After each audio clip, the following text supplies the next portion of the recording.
right? And I bust ass again. Oh bro. my god! Of course you did. Cut it. Nah. Cut that. We ain't Cut that. cutting Edit it. that out. No. Look at a penny and he's going.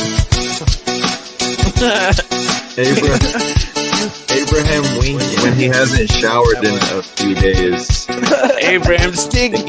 Abraham stinking, bro. Yo. What up? What it is, what it was, what it shall be. What it be, what it is, what it do, though. We back. We back.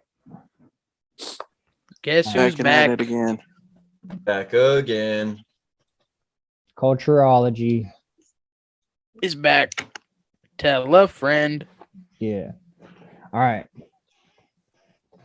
right. So we all watched the new Matrix by now. Wait, hold up. First Yes, off, before we get into that, just a real quick, how has everybody's week been so far? Fuck My that. week- Matrix was dope as hell. I don't My care what week y'all was talking pretty about. This I past liked week, it. This Mm, past week was better than the other weeks. Yeah. I think well, I don't know about I think me, Devin, and Brandon were all like just getting over a cold and shit like the past. So you That got wasn't a fucked. cold, bro. all kinds of- I was Yeah. dying. I was dying. Yeah, I don't know if that was Yeah. a cold so much as like It was death. death. Yes. Mine was It's like- luckily mine was just like it felt like just a mild cold, but It wasn't like it's like really the only symptom I had is just like extreme like body pain. Like it felt like I got hit by a fucking car. oh damn, you probably did have the one of them shits then. But that's like the only symptom I had. Like I didn't have a fever, wasn't coughing. Yeah. I got like a little bit of a runny nose and I felt like sore as fuck. Because when I first got that shit, like 2 years ago, that was like the biggest thing for me. Like I just felt like, and this is what's so weird, Brandon. I don't know if you remember, it was the day after that me, you, and Eddie all worked out that day. Like, Yeah. I went home and I thought like, okay, damn, maybe I just like pushed myself too hard or something like that. But like literally like the next day, like my whole body just was like just super fatigue. Like I didn't even want to get up and move. Like it was, I had never felt anything like that. And I was just like, this is crazy. And then Damn, I that had to was a call hell out of a workout, bro. I had to call out of work because then not only that, but I think I felt like the sore throat and like the headache and fever. So then I was like, oh shit, might as well go get tested. And then sure enough. Yeah, I remember you telling us because like that day.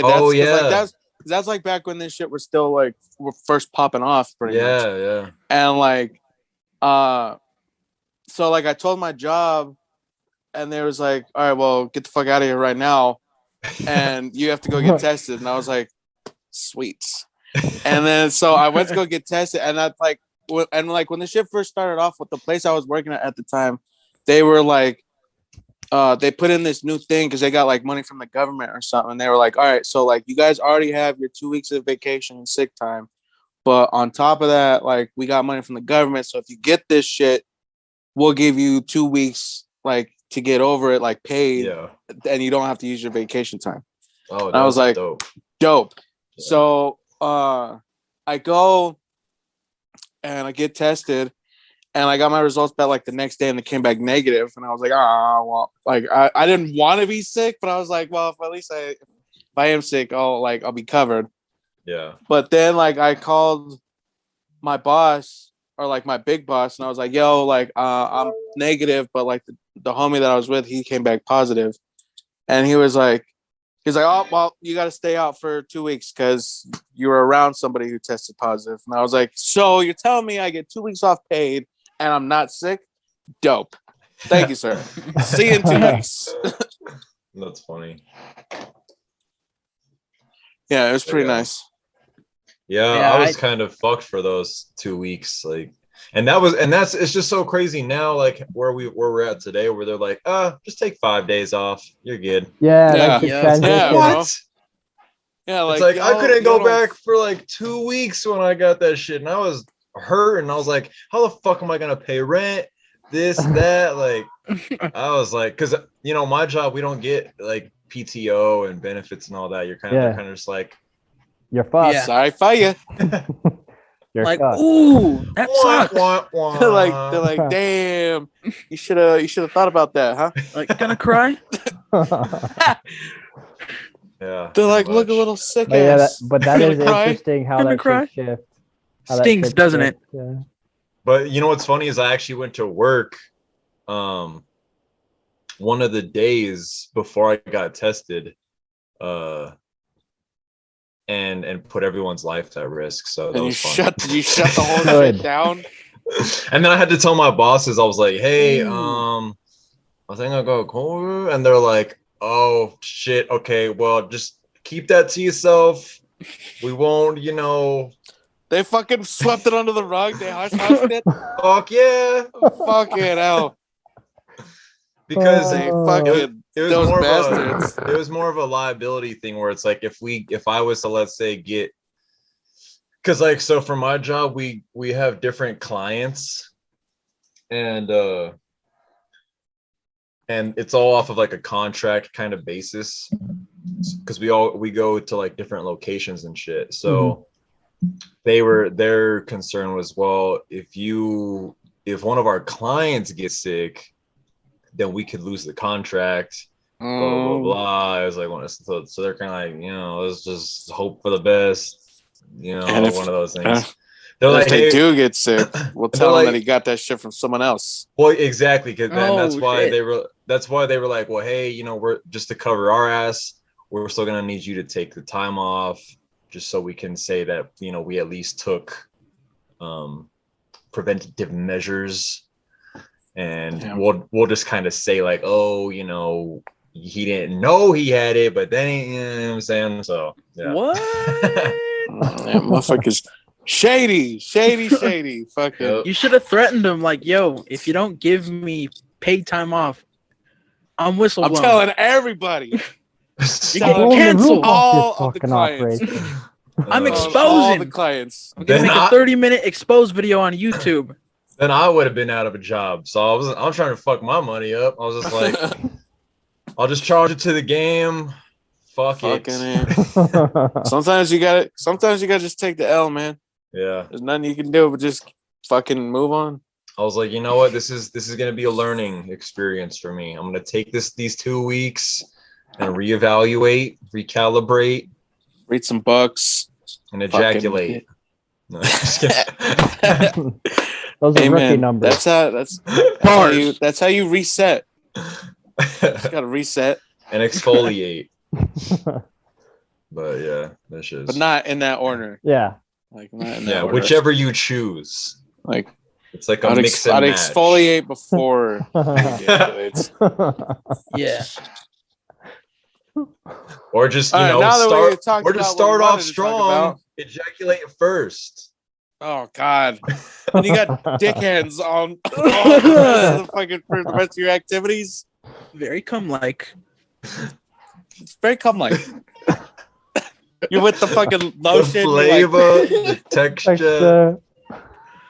Oh my ridiculous. If you haven't people haven't seen that movie, are like, the fuck are these guys talking about? Our references are on another level. That's like Yeah, it's like everybody knows that. If you know, you know. References. We Oh, reference God. movies, shows. all the Whoever time. knows that movie, put it in the comments. I'll send you $5. Damn, fucking baller. And that's What's that, like Big $30 you fucking put into YouTube? But big it has to pimpin' be. spending cheese. It has to be within the first day that this is out. There you Whoever go. subscribes right now will get this free Tupperware. With the You will get spider in a it. free a spider. $19 Fortnite card in the mail. Oh shit. Charlotte. I'll give you. All right, here's the giveaway. You know what that movie is?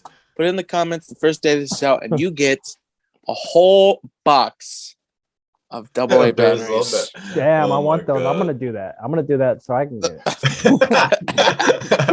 Yeah, because you're playing on Xbox. That's why you need them. Oh man. Hey, Shut up. don't even start with your Xbox hate. Yeah, fucking PlayStation ain't You gonna will have lose this nothing battle. pretty soon. Oh shit. All right, speaking of nothing that, left I'm glad except you brought that Spider-Man. up because fucking Xbox out here buying up everybody, bro. Yeah, let's It's talk about that. crazy. Like they first like I thought it was crazy enough when they bought Bethesda, and I was like, what the fuck? I was like, so that means Skyrim. fucking Elder Scrolls and Fallout are about to be Xbox exclusives, probably. Like You guys maybe are not with the acting next one. like Maybe not the everything that next they buy. one. Oops, right? Because I was talking. I got you. Fucking but so like fucking Skyrim or like Elder Scrolls and fucking Fallout, like those are gonna be exclusives. Probably like after the next ones come out, like in both of those series. Because like I'm sure they've already been working on Elder Scrolls 6 and shit. Like it's far along in the process. They probably already made the shits for PlayStation. So that one will probably come out. But after that, it'll probably be fucking Xbox only. And that's fucking crazy. But then they fucking bought Activision with like Call of Duty and fucking like all them fucking games. Like that's crazy. Well, dude. I heard from the people who made Call of Duty that they don't want to make it exclusive. Even though they're selling Activision, they still want it to be on all consoles. Yeah, I saw that too, sort because of- like the dude who like he's like the CEO of Xbox. Because He, that's like one of the highest tweeted- grossing video games. Like Yeah, he tweeted. He was like, we just had a real productive talk with Sony. Like, we're committed to like keeping the like Call of Duty on both systems. But that's the only game he named. He just said Call of Duty. He didn't mention like Overwatch or like any of the other fucking games. Well, that would the crush fact them. that that's even a conversation that they're having should open up the possibility for like all games to eventually be cross-platform. That's what I'm saying, and it should be. I mean, I get at the end of the day, it's a business and it's politics and you know what I mean. Everyone's got to make money somehow. But at the end of the day, like, and this is what this is just like my one little Ready Player One reference. But you know how at the end he makes it available to everyone because they all have the love for the fucking the world Oasis. and the games and all that shit. And that's what I think like these gaming companies should.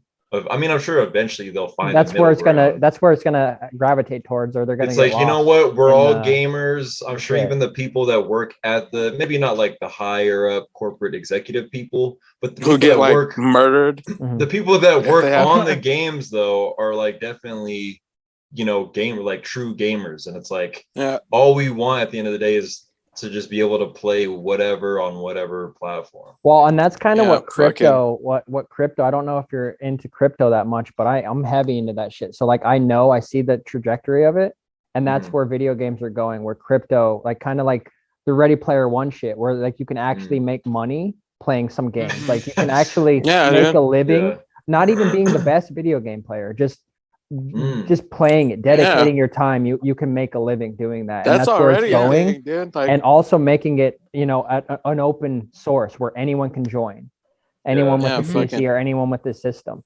and that's where it's going. And if people aren't going to adapt to that, they're going to be blockbustered. I think like they're just going to be blockbustered out of existence. Like don't become blockbustered.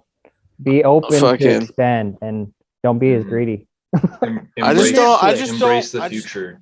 I don't really want to see the day where everything transitions to VR. At least not in its current state. Like fucking like I'd like some Ready Player One type shit. That'd be sick as fuck. Or like some Sword Art Online type shit. That would with the fuck that. And I'm not trying to get trapped. I ain't trying to die. Fuck you. And it's not all gonna without be VR. The problems. Without the problems. Well, it's not going to be all VR because without they're a crazy fucking psychopathic fucking genocidal dude trapping everybody inside the game. For real. Come on, bro. I would be pissed. Fucking like that would be dope.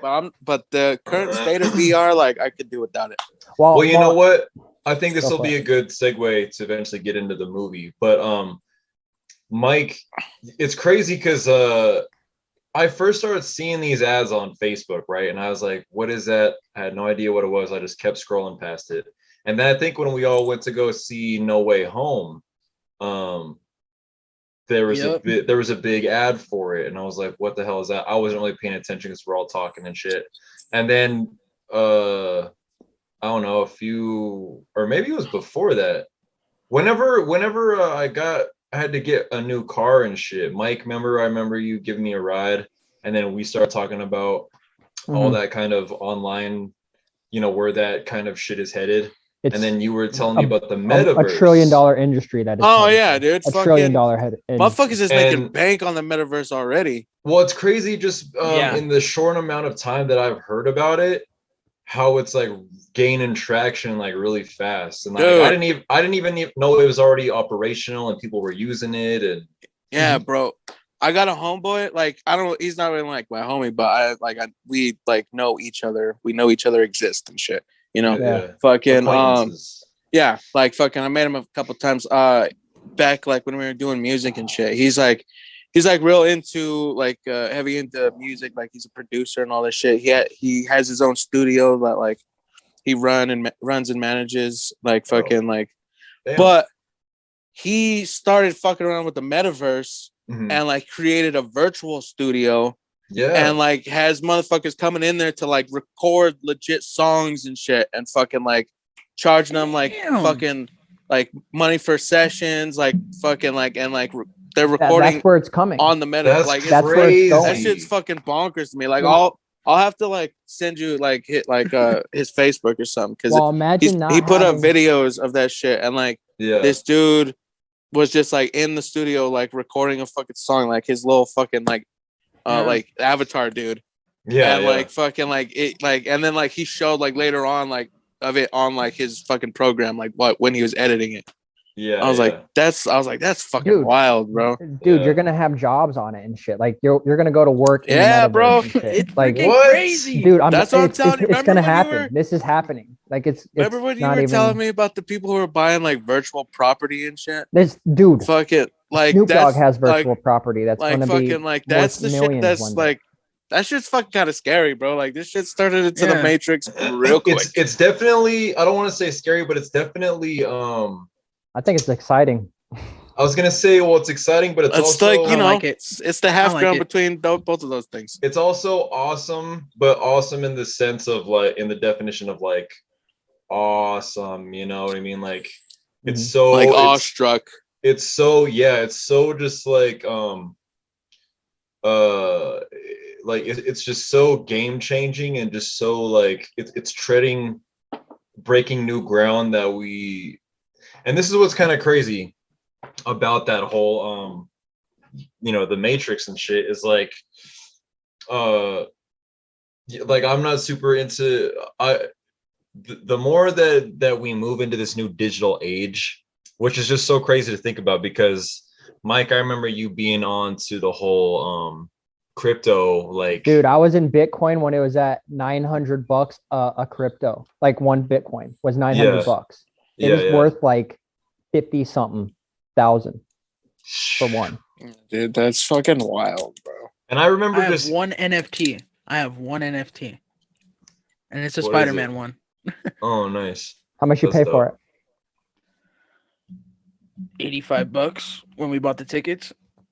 Oh, that's right. Yeah. So it's our NFT because we all bought tickets.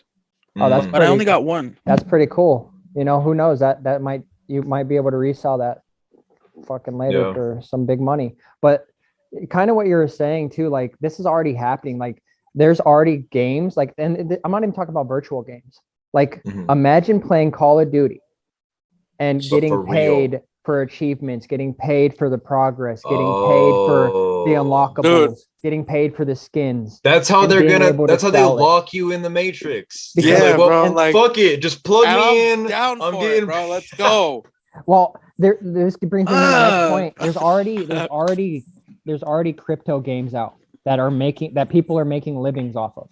If you dabble into this, like anyone watching this, dabble into this shit, you'll see people making real life livings in crypto gaming. And this just the beginning. This is like the tip of the iceberg. Like what it's going to become if you're not jumping on it, it's like you're going to regret not doing it now. But if you don't jump on it and get educated, because that's part of the problem. Like people who are not educated in it, they're like, oh, that's going to go. That's not going to be more than real estate one day. It already is. Like it literally already is. Fucking. Well, dude, like even before this shit started, like esports, like that shit's taking over, bro. Like fucking like. What is it? I don't remember esports. Fucking. I don't remember if it was like last year for video games. The year before that, like fucking. It might have been like the year before COVID or something. But I just remember reading like that more people watched like the League of Legends like championship thing, whatever it is. Bowl. More people watch that than the Super Bowl, bro. Like that shit. That's the Super Bowl. Like that's fucking wild. More than like the FIFA like Cup so you know like there's already been money like in fucking like competitive gaming and shit, and fucking like this is like just like the next step. Well, and think of it like when we were younger. Like we would be on our video games just having fun, and our parents would be like, "You're not gonna fucking go the fuck outside." Doing this. Like video games are never gonna pay the bills. That's what I used to hear all the time. Now there's people who make more than my mom's ever made in her whole life, probably. Yeah, I mean, look at Dashy. $5 on dude, Dashy, and he fucking sucks at video games. Yeah, like he's just super fucking. He's just super fucking funny. Yeah, he's hilarious. Dashy. Yeah, he's really good at Mario. Like that's like his game. That's like his one game that he's really good at. Dashy too in the episode before this, but Dashy's the boy. Shout out to Dashy. Shout out to Dashy. We should get him on here. We should try to get him on. If y'all don't know, go show that dude some love, because fucking he's an OG when it comes to YouTube. Huge inspiration. And like fucking and he's like fucking ripped now. Like dude, fucking he's getting in fucking swole. Well, when money's not a problem no more, you free up a lot of time to do other shit like that, like get bulky and not worry about shit when money's not an option no more. I remember it's just so cool to see like a problem. I mean, well, I just remember seeing when I sent you guys that ad he was a part of for the Google. It was like a Google phone or something, but he was playing a game on it and stuff like that, and he gets to go to all these. He'll go to like Microsoft or Sony and play games that are like coming out, and I'm like, that's just so cool, bro, to see someone that you supported on their come up when he's just like, doing the skits and shit. Yeah, like to make it to where he's at now, it's like, fuck yeah, that's inspirational as fuck. Yeah, bro, because I remember we were watching his videos like back when he was first in his like little ass apartment and shit. Now this motherfucker's got like a mansion. Yeah, dude, I remember that. Kicking and driving a Tesla and shit. Check me out. Whoa, wham.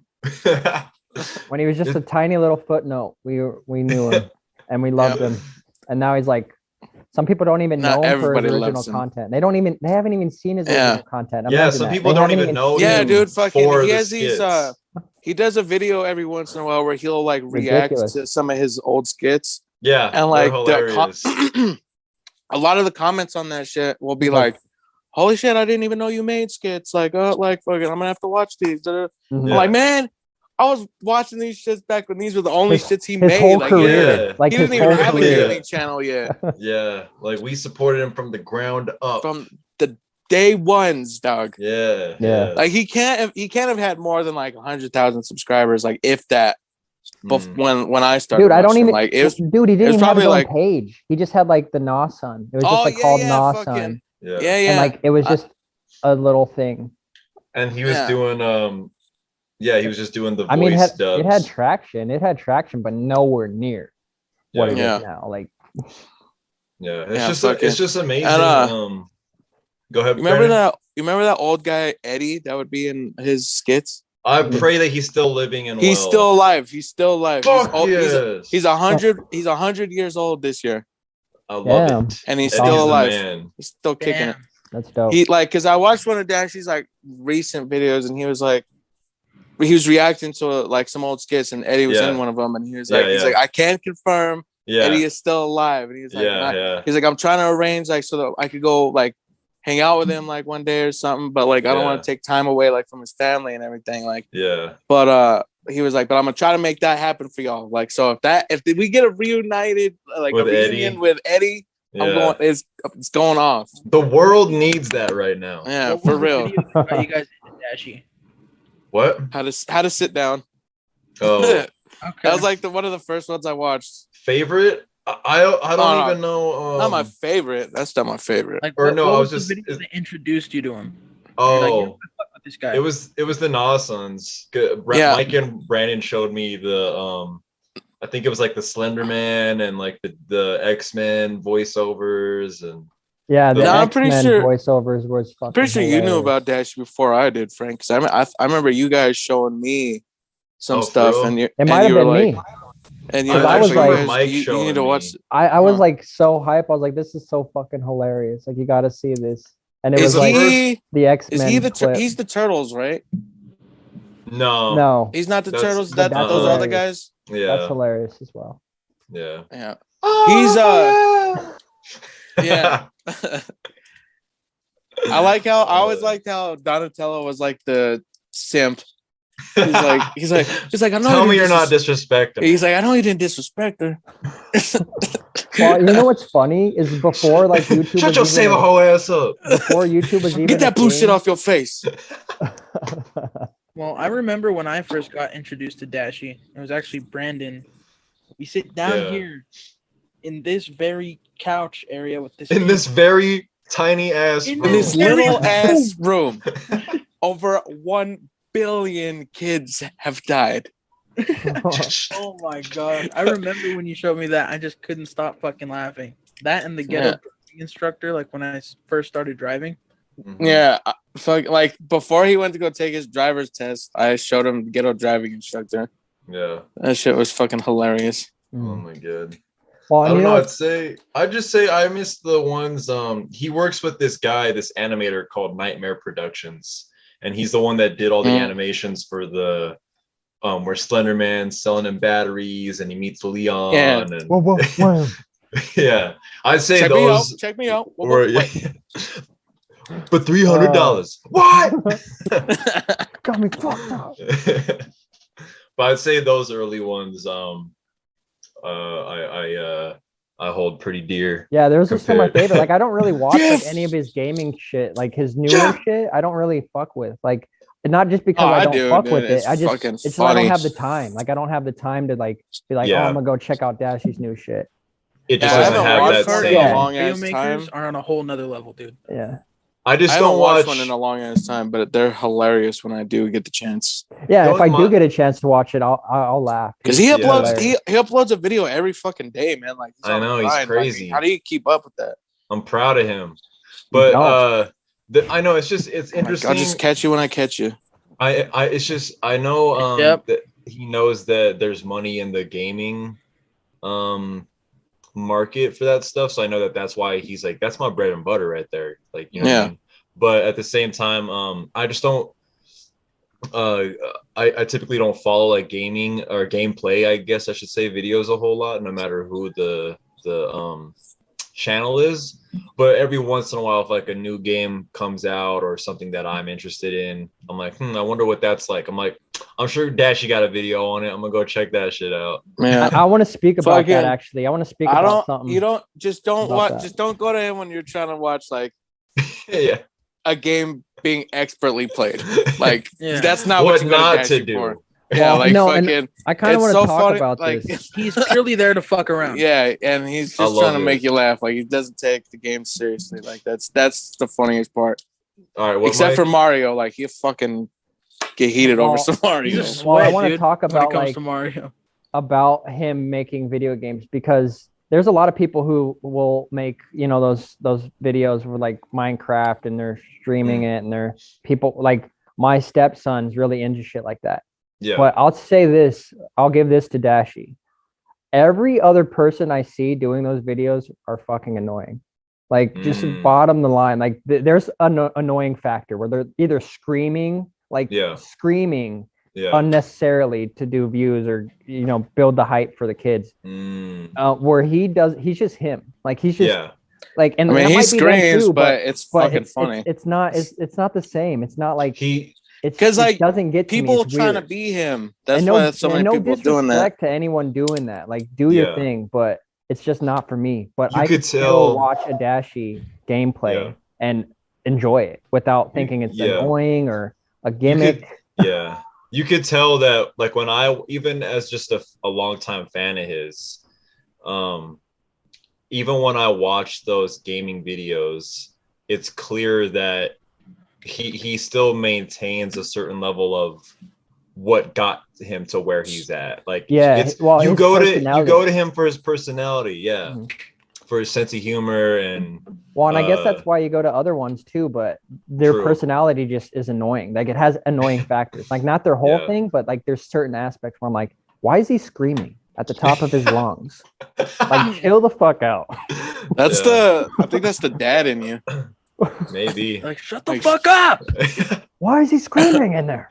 The volume's on 3 and I could better still hear not touch the fucking thermostat. The volume's on 3. I still hear this dude in the living room. What the fuck's going on? But anyway, we kind of got off track. Shout out to Dashy. Yeah, that was the whole thing. But just know crypto games is the future. If you ain't on it, if you ain't adapting, you're gonna get fucking blockbustered. That's all. To get back to that though, it's like you're losing money right now.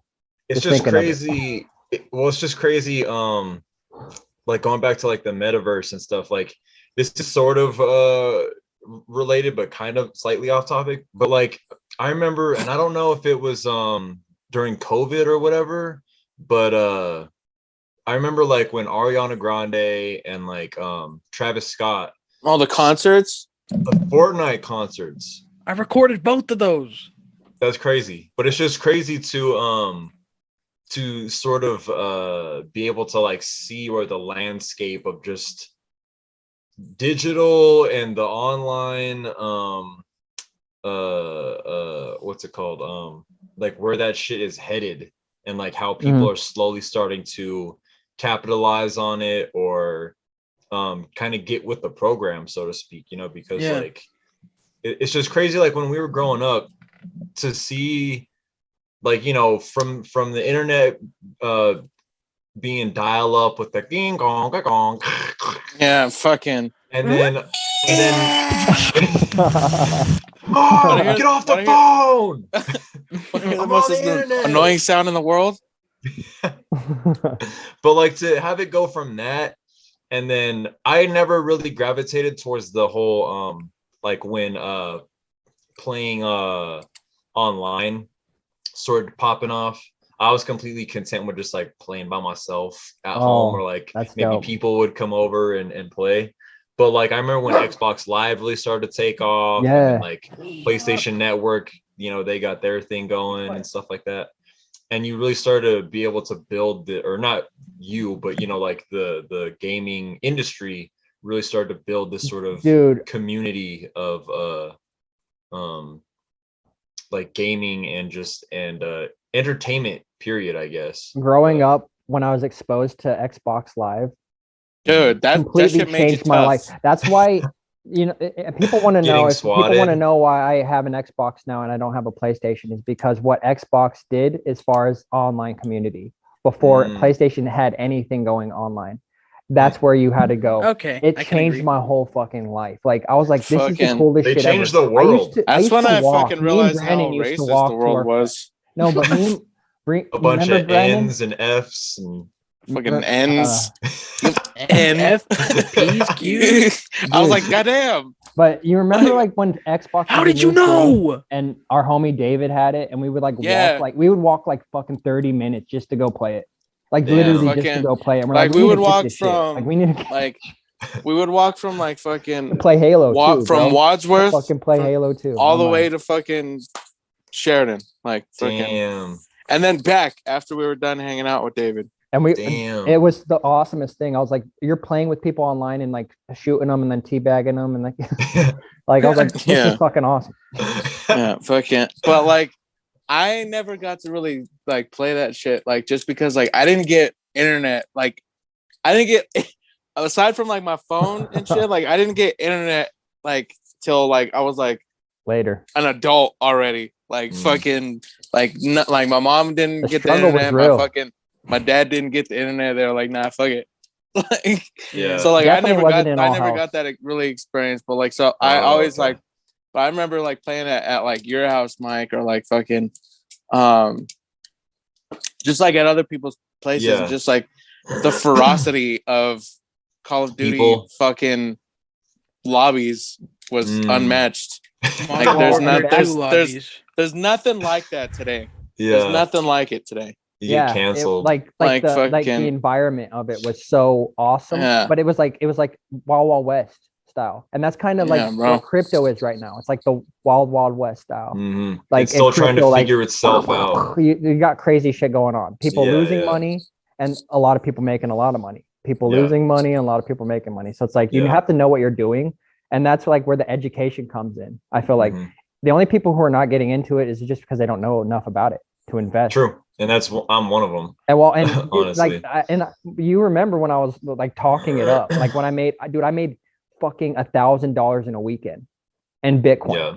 Like I was mind blown, like completely blown that I can make money that fast.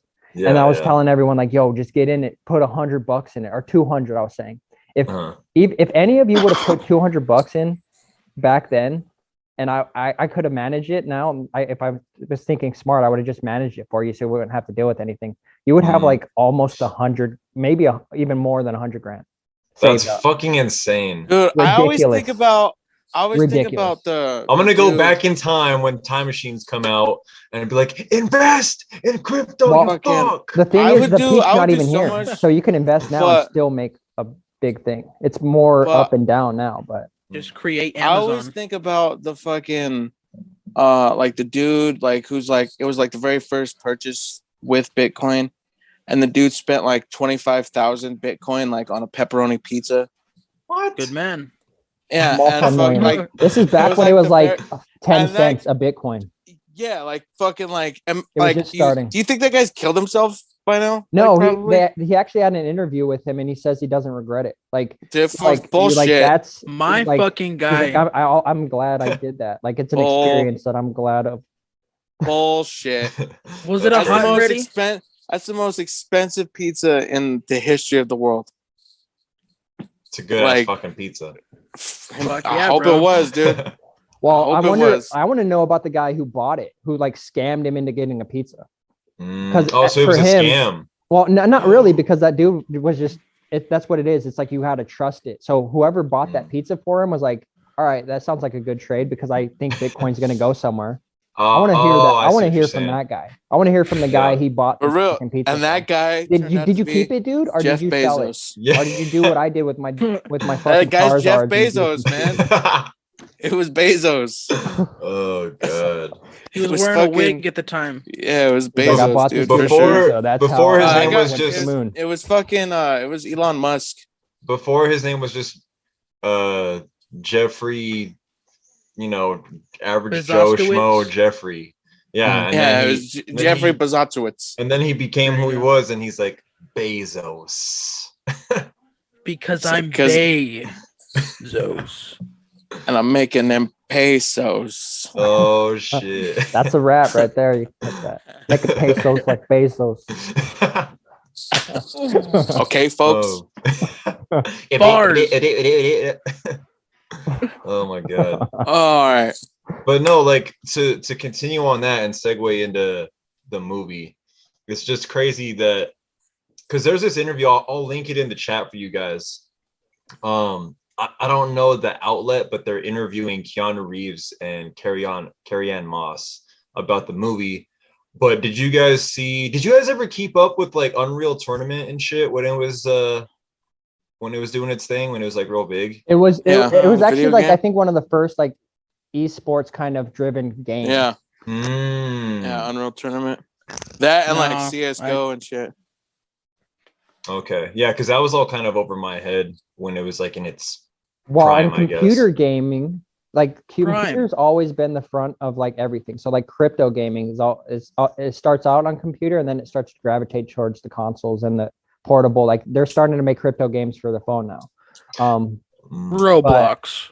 But that's kind of where it started. Like, and I think that's Unreal Tournament was on the like Quake. Quake was also a game that it's very competitive, but you had to have a PC like to be in part of that community. Yeah.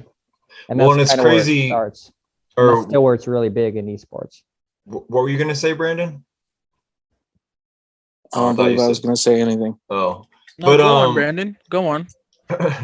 But what's just crazy is like all the real heavy gamer people I talk to today, even like if I'm just at work or whatever.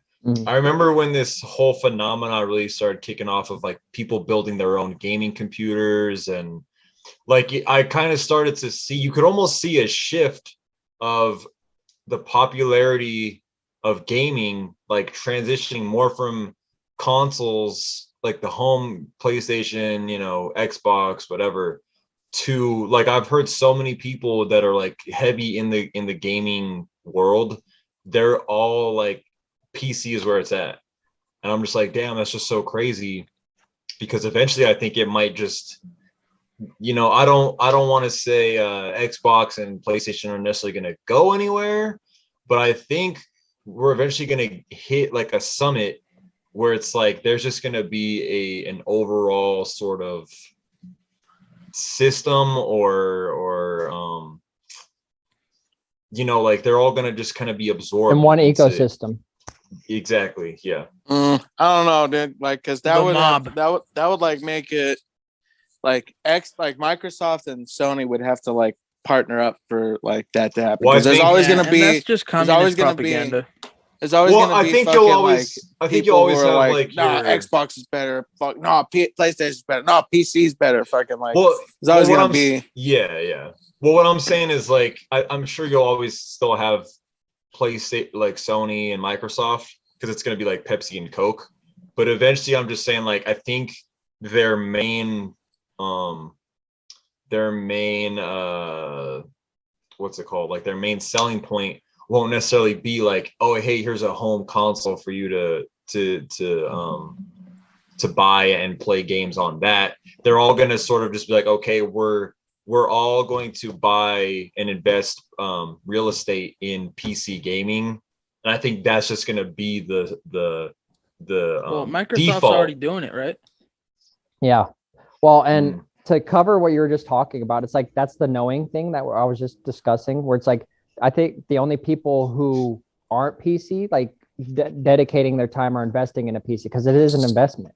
Yeah. Okay. It is. And there's maintenance, and it's like the people who are PC know it's like an investment, but they know it's worth it. Whereas like somebody who's going to prefer an Xbox, like I'm still in that category where I'm like I just want to sit on the couch and chill out, not have to worry PC about and like components. I never play it. Yeah, like I don't want to worry about changing components. Like if my Xbox breaks, I'm just gonna buy a new Xbox. Yeah. Where they're like, why buy a new Xbox when you could just educate yourself and fucking take whatever's broken out and fix it? But it's that's what the appeal. Like the appeal is like I don't have to deal with it. Like they're taking we're giving it to Xbox to deal and handle all that shit. Yeah. And then we'll bring our grievances. And that's what I was gonna say. Sometimes that'll fuck us. Like yeah, it does. It fucks the fucking red ring and shit. Like fucking, but the I forget what I was gonna say. Go ahead, Frank. Well, and that's what I was gonna say is like I don't think necessarily Xbox and like PlayStation, I don't think they'll necessarily stop making hardware.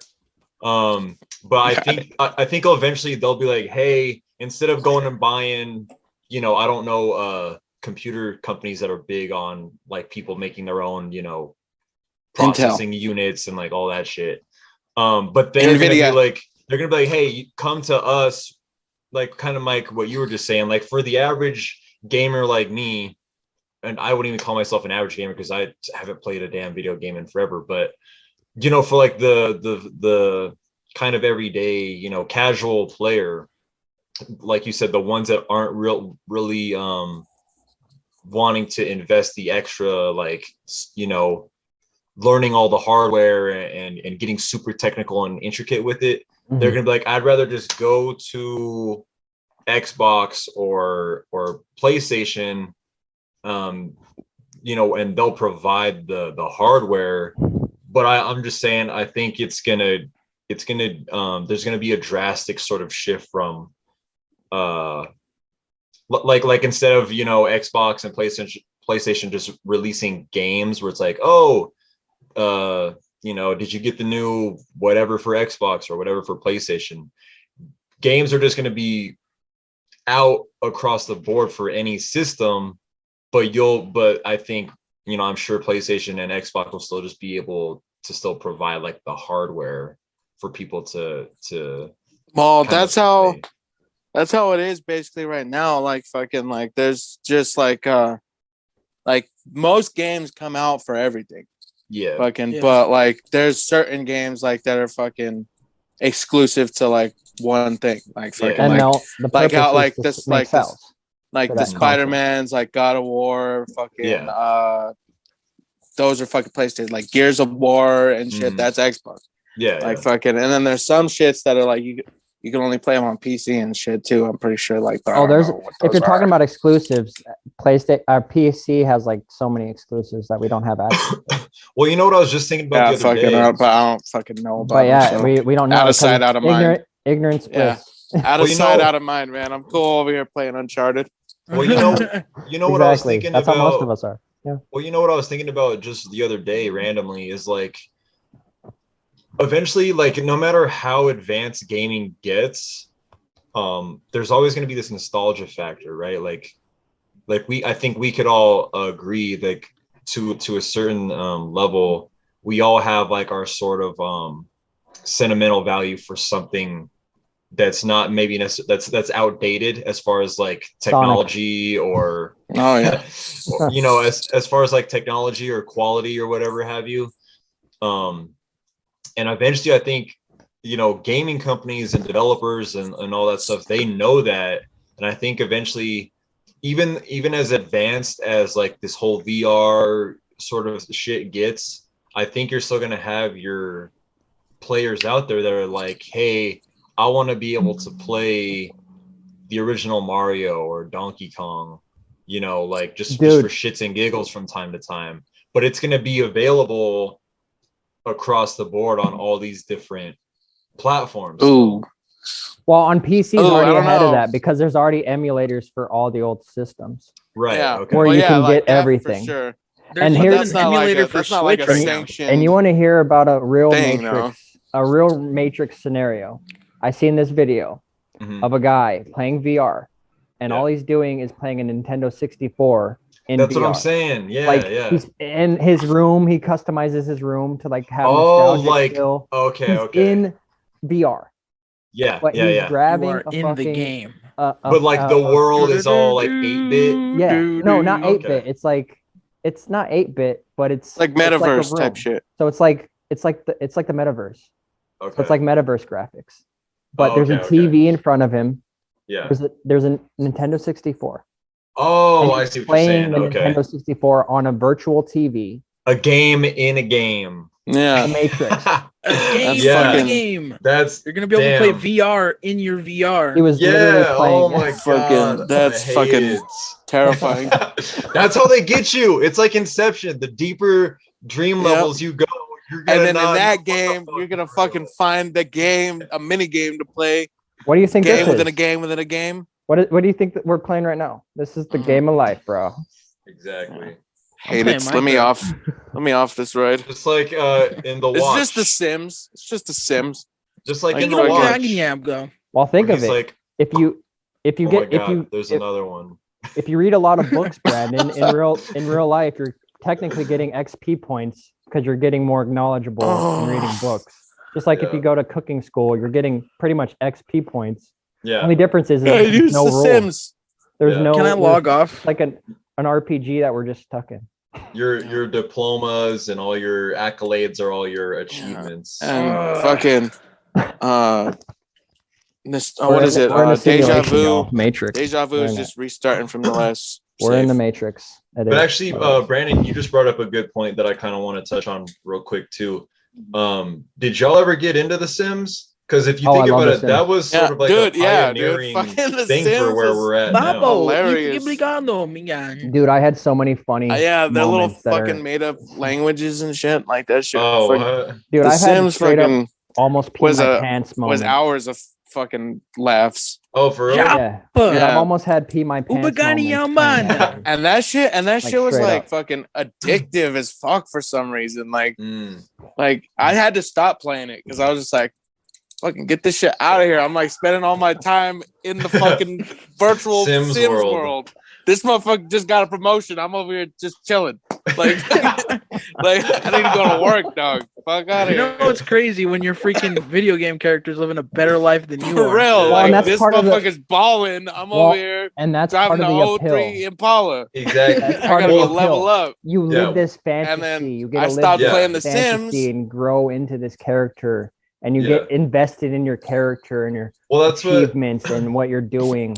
And it's, Yeah, well, it's kind there's of like you're embodying fucking- that. yeah, Kinda like bro, our it's like- avatar, Well, like our that's physical why- avatar to our soul. Your That's boy why- stopped playing The Sims, and then I got a Same Crisis thing. 300. That's all I'm saying. Well, and that's why. That's why. That shit was taking over my life.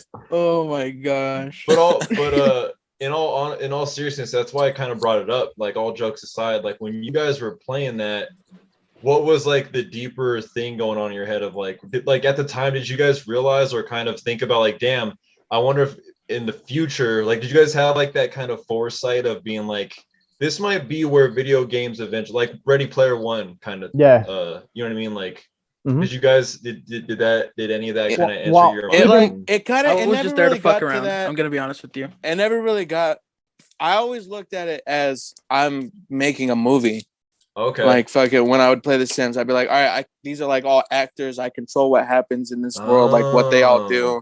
Okay. Like I'm making a movie right now. Well, Like that's what I You looked at set it the as. cat on Well, and fire. it sparks your I looked at it kind of creativity. like as like the Truman Show. It sparks your Ah. creativity because we had Sims before we had, for let's say, Minecraft, which is one of the biggest games out right I was now. Yeah, just dude. about to So- lead And into Sims are Minecraft. old as fuck. And I too, used to bro. Like love Sims Sims. 1. I used to love Sims not just for like, let's go to work, let's go get Yeah. stats and on the treadmill and learn how to cook.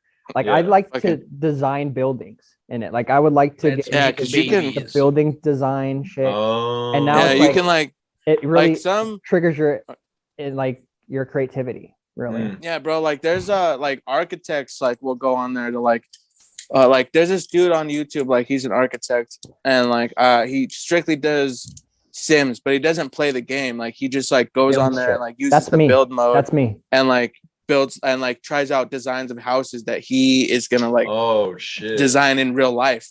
That's what I Like do. fucking like that's When I that play like that. when people like that play video games, like I really like watching because it's like Yeah. someone like another way I can like another example is like there's this I've never played it, but there's this game called like Cities and like yeah. it's just like you design like your own cities and shit. And there's this guy on YouTube, he plays it and he's like an actual city planner that like works for I don't know where he works, but like he fucking like he like designs like new roads and shit, and fucking like watching him play that game, like watching someone who like actually does it in real life transfer it to the game, like it's like someone like it's like you're switching on expert mode. It's crazy. Well, Okay. and Like fucking it kind of It's builds really those skills. interesting. So like, for example, like the Sims situation, like designing a house in Sims is already Mhm. building that creative process where you can actually become like an architect. Like you would learn that shit in architect school and Yeah. stuff, like how to build things, where to place things, how to make unique building structures. And that's Yeah. what I was into, like with Sims. Like I would get heavily into that shit where I had to unlock all the expansions just to get the furniture that goes with it, or like Yeah. the walls or the plants or the shit that I can build with. And That was another thing that It's- fucking was about The Sims though. That shit was a fucking money pit. Like I never Mhm. bought any of the fucking like I always just played the base game, like just like the regular shit. Yeah. Unless they ever put some like sometimes they'd put like some of the shitty ones like on there for free. I'd get those ones, but fucking like these motherfuckers charging like regular game prices like $60. Then they want to release like 15 expansion packs like at like $30 a pop. Like Oh, Mhm. damn. I'm like y'all ripping over there, EA. Like y'all y'all are killing the game. Well, Damn. well, because it was like lots addicting, of like you people said. buy all them Mm. shits. Like That was woo! me. Like I wanted to buy all of them, but then it got to the point where it's like I was just designing houses and like not doing anything with my life. So You're like, yeah, that's what I'm saying, bro. Like fucking our Sims Young are falling out of architect. control, but we over here struggling. Yeah. Fucking That's like funny. I'm hungry. I had to stop. I dude. was- That the Sims is a monkey that can like takes a lot to get it off your back. Like that's like Damn. cigarettes. Damn. How you Yeah, how you holding up? I was never Fucking terribly. I want to really. murder people every day. Damn. Have Don't smoke cigarettes, kids. have you started to Hallucinate? Yes. Have you seen the shadow people in your room yet? Fucking, they're in my bed. That's hilarious. They're My spooning with you. my sleep paralysis demon is constantly poking me in the face. But I mean, like, as the weeks go by or the month, even like, are you on some sort of like, slowly? Like the first few days, like fucking, like I don't, like I'll be completely honest. I haven't like I'm still smoking every once in a while. Yeah. Because like them withdrawals are a real fucking thing, bro.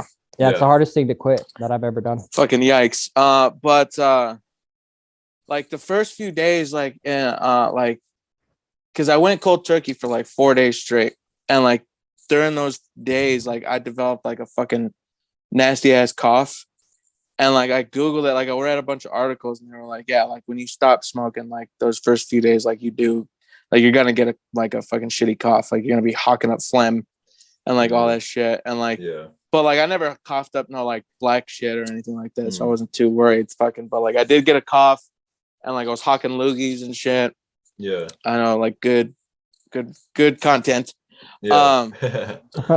But yeah, dude, quitting cigarettes, like, but I have noticed, like, it's funny because, like, smoking, like, a pack a day for as long as I did, like, and then stopping smoking that much, like, I've noticed that, like, like, by this time of the night, like, usually, like, when I was still smoking, like, I'd have, like, the congestion, like, I'd fucking, like, my chest filled tight by the end of the day, but, like, now I'm, like, like, it's You're seeing dope improvement. it's dope being able to breathe at night. But like it like threw me for a loop for a second because like I was feeling something like akin to congestion, but like it was just like I feel like it's just like my chest, like my lungs aren't used to being like still cool at this time of the day.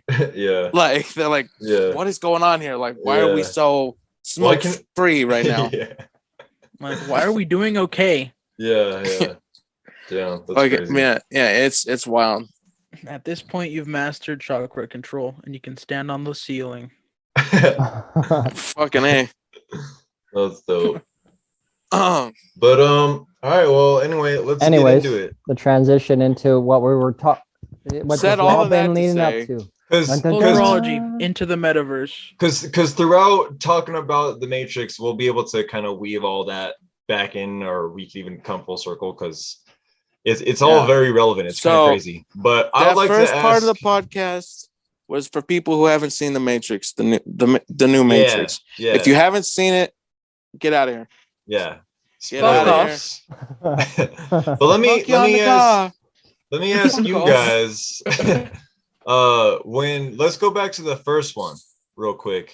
What do you guys remember? Like, what's your earliest memory of the first time you either saw it or heard about it, or like my favorite take me back to like the beginning. My favorite moment as a kid in the first one is where he walks through the metal detectors and like every other alarms go off, and he's like, "Holy shit!" and he just starts fucking shit up. Shit! I was like, seeing that when it came out, I was like, "This is fucking awesome." Yeah. The moment. I'm not sure, quite sure, like what you're asking. Like, what are you asking? Like, what is our favorite moment from the movie, or what is our like? When do we? What is? Yeah, like how did you first? Do you remember like how you first came upon it or heard? Did you see it in the theater or? No, I didn't see I didn't see the first one in theaters. I remember.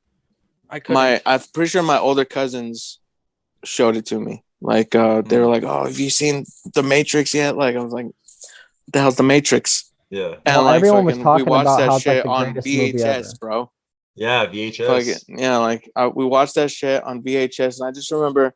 I remember the part because I was like, we were young when that movie came out. Like, when did it come out? Was it like 99? 99, yeah. Mm-hmm. Like I was like fucking 7 years old when that movie came out, and I remember the part where he's in like the interrogation room with the agents, and like his mouth gets stuck together, like, and he tries to pull it apart, and it's like tendrils. Like that shit gave me nightmares when I was a kid. I was like, oh god, that's gonna happen to me. Like that, I was like, that can happen in the world. Like that, like I can't ever let that happen to me. Like you walk around like terrifying. This? Can you imagine just having cheek skin where your mouth is, like just No, no like, mouth. Stop. Terrifying. Not for me. Not for me. I'm Terrifying. good. What about you, Mike? Do you remember? Well, I saw it in theaters. Oh, for real? Well, and I heard like it was like at the time, like it was the greatest thing ever. Like you gotta watch this movie. It's like the cinematic, a masterpiece. Like everyone was talking about it. There's no one not talking about this movie. It was so big back then that it had a bunch of spoofs that made about it and Yeah. of the Frozen fucking thing and Yeah. scary movie. It changed pop culture. It did. Yeah, for real. It definitely did. But as a kid, I didn't really care for like the deeper meaning of that movie. Where it's like now, why it's one of my favorite movie is all the synchronicities that are in real life that it makes you think like we could be in a simulation. Like this could be the Matrix. Like there's real like thought process where it's like that makes a lot of sense. It's really thought provoking. Like it like breaks the line of sci-fi, like And in like science fiction and fiction. So it's like it could be both. And that was the first thing that did it. That was like the first thing that really took that dive, I felt like. It's sort of like it could be, I mean, obviously it's a lot more, the world is a lot more bigger and fleshed out, but like just the mere concept is something that you could possibly see back in the day, even on like a Twilight Zone or an Outer Limits. Well, I think that's why it lasts so long. Like it's still like really it's like popular. that movie gets better with age because like you're saying, Mike, like when I was a kid, like I just thought they were really dope movies, like fucking action movies. Yeah, like I was like, these are really, like they got lots of cool fights, like gunfights and all this shit. Like, but like as I got older and like I was watching and shit, like I started like deep diving like into like the lore of like the mythology world and like just like the subliminal messaging, like and like the symbolism that's in those movies, like and it just like went down like a deep rabbit hole. Fucking you're like holy fuck, we're living in it of the like information that like surrounds that movie and fucking like I just like I loved it, like fucking like just like and like reading about like even like the world like outside of the Matrix in like the lore, like how it all popped off and everything, like the Animatrix, like fucking like how like it all started with like that robot that like killed the human and shit, and then like and then the humans like fucking like blocked out the sun. Yeah. Because like, which is like, by the way, the stupidest thing. They're like, oh wait, like, the plants. Stupidest idea. like what are we gonna use to fucking grow shit? Like they didn't think of that. Like when they were thinking like, oh maybe this will take out the fucking robots. Like or maybe let's just use its power. Ridiculous to power us instead. Fucking ridiculous. Yeah. Well, you know, but, like actually, all of that shit, like fucking, it brought like just like there's 3 like franchises that like have made me get to that point, like where I just wanted to know everything I could about like the world, like the universe it's set in. It's fucking Star Wars, Harry Potter, and The Matrix, bro. Oh, that's dope. Like fucking those 3 franchises. Like I've done deep dives like on the lore of those shits, and I'm just like, yeah, bro, like that's my shit. What about you, Devin? What's your first sort of introduction to the franchise? Well, mine's gonna be a little bit different. Yeah. Mostly because I wasn't alive. Oh shit, that's crazy. Yeah. He wasn't. The last Matrix, the Matrix Revolutions was out before he was born. Before the Revolutions? Really? Yes. I'm pretty sure. When did it come out? No. 2003. Okay, I was a year old. I was Google guying at that point. No. You were just joining the Matrix. Let me see. Yeah, I was a munchkin at that point. I was level 1. Welcome. Level 1. Welcome. Because I'm pretty sure Reloaded and Revolutions got 2003. Released. Yeah. Okay. Damn. Back to back in the same year. Yeah, they were both 2003. Well, I got into it way after the third one came out. Like, did you see them in like chronological order, or what? Did you see them like you saw the first one first, or did you see them like? But, okay. Like the only reason I really watched them is because I kept seeing memes, like what? red or blue pill. Yeah. Oh damn! Like what is this from? What is this from? Look at that. That's the world we live in now, where look at your room. Can take you. Look at your fucking room. Yeah. Perfect. I didn't even plan that, but Perfect. Damn. But yeah, I saw the red or blue pill meme, and then like your men are already dead meme. Oh, and like shit. I just couldn't, like, I lost my shit every time I saw him. So I was like, I want to see where this comes from. Oh, okay. So that's crazy. Yeah. Because I it was remember already watching the first one. Yeah. It was great. I like. Wait, how were you able to watch those movies if Brandon, you're always talking about your mom was like, nah, none of that?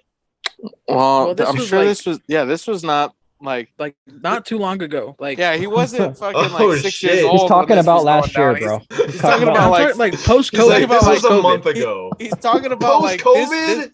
This happened during quarantine. Oh my god! What the fuck? Yeah, bro. Well, this kid's only fucking 19.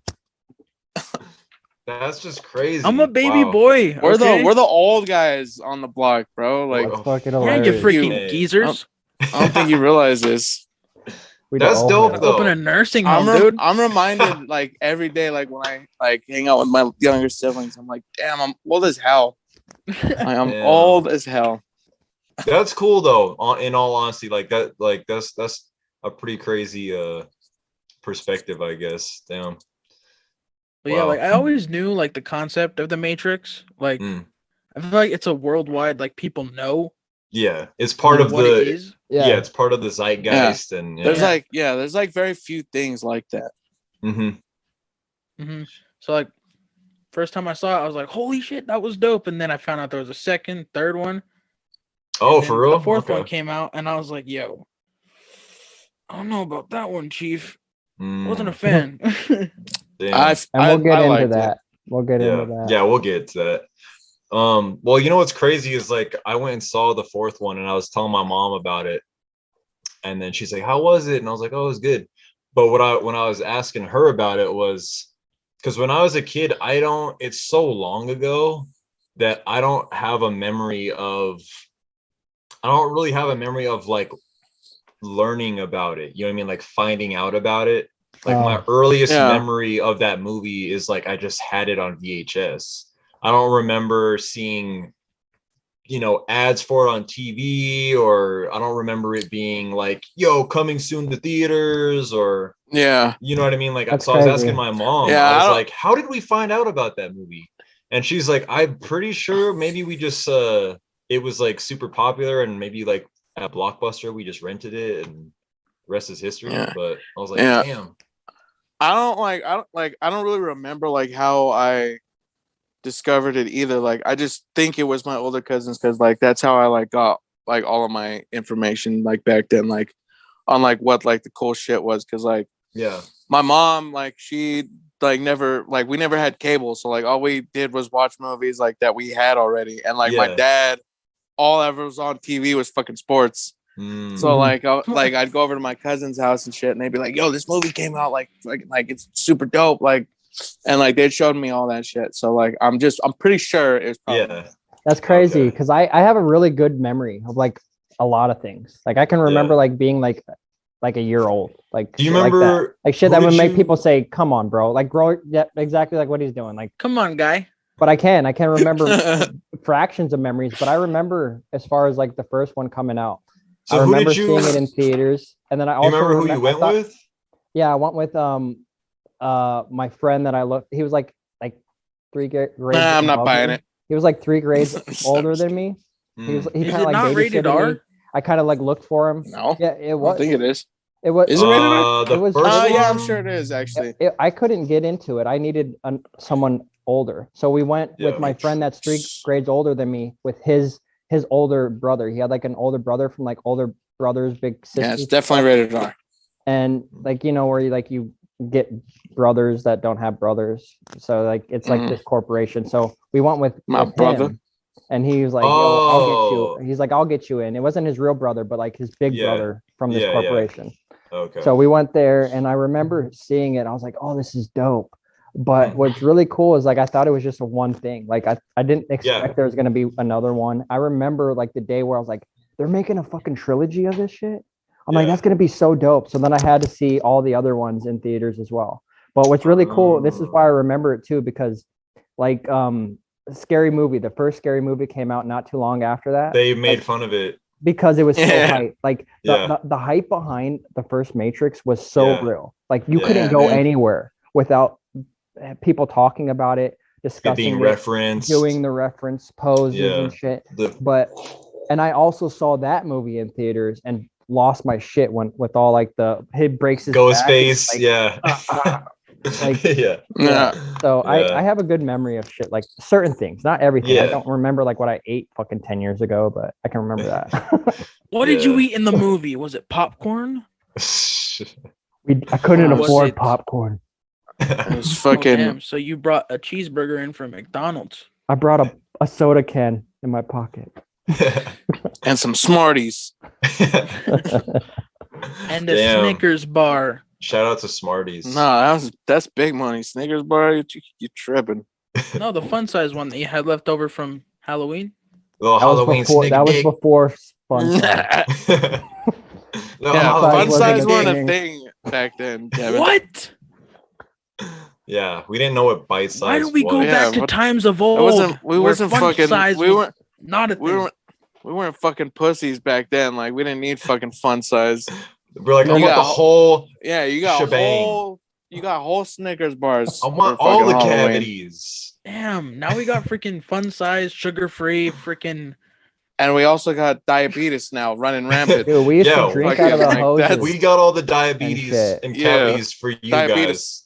Diabetes. We drank out of hoses. We lived rough. We lived Yeah, raw. we drank out of hoses. We chased the fucking ice cream man down. This Had to is be Oh home my before the bullshit. God. street lights. No Fucking internet.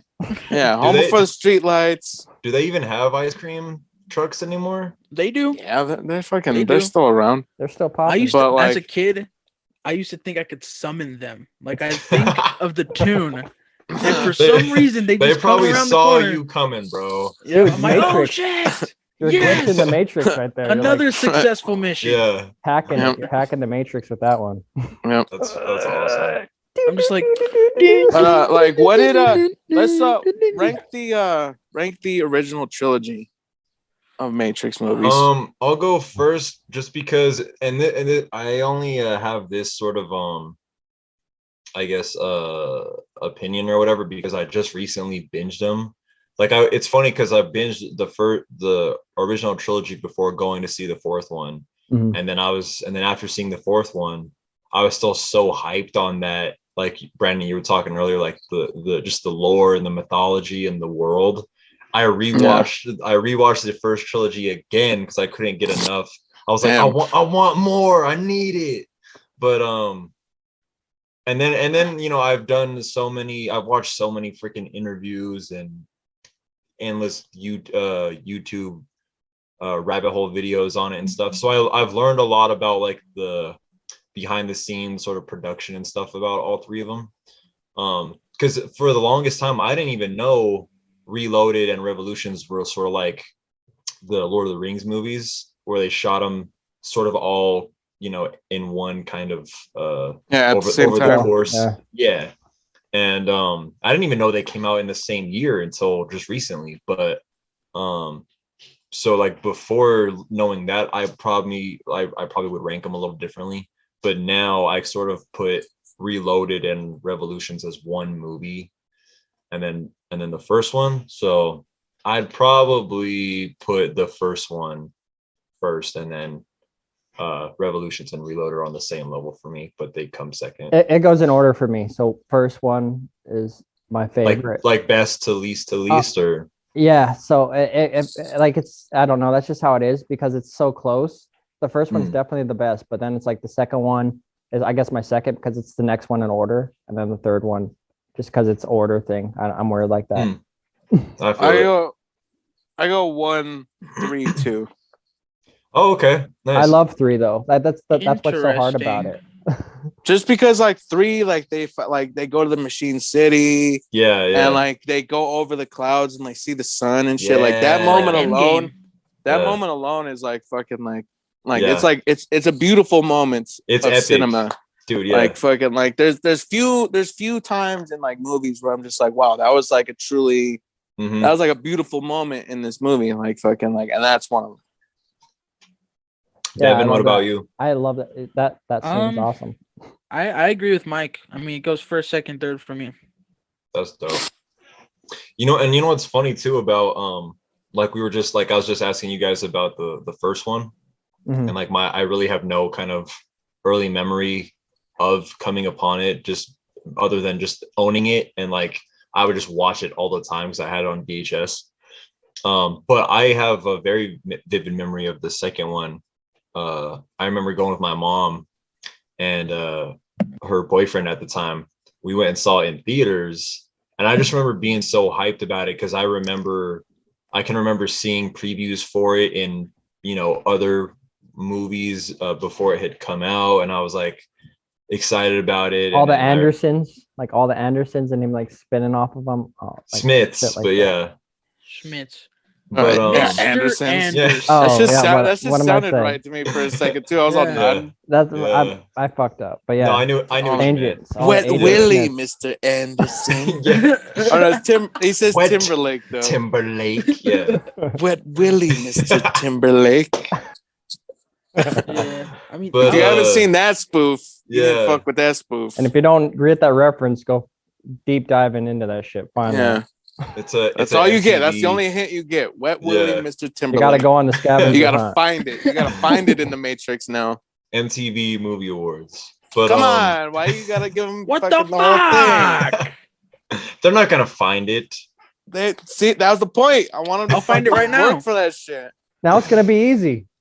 Yeah, now it's gonna be way too easy. Edit that out, Mike. Ooh, okay. Cut it. Oh shit. I used to watch that a lot too, like just to fucking crack up. Spoof. Yeah, it's a classic. I think that's one of the best. And isn't it Stifler?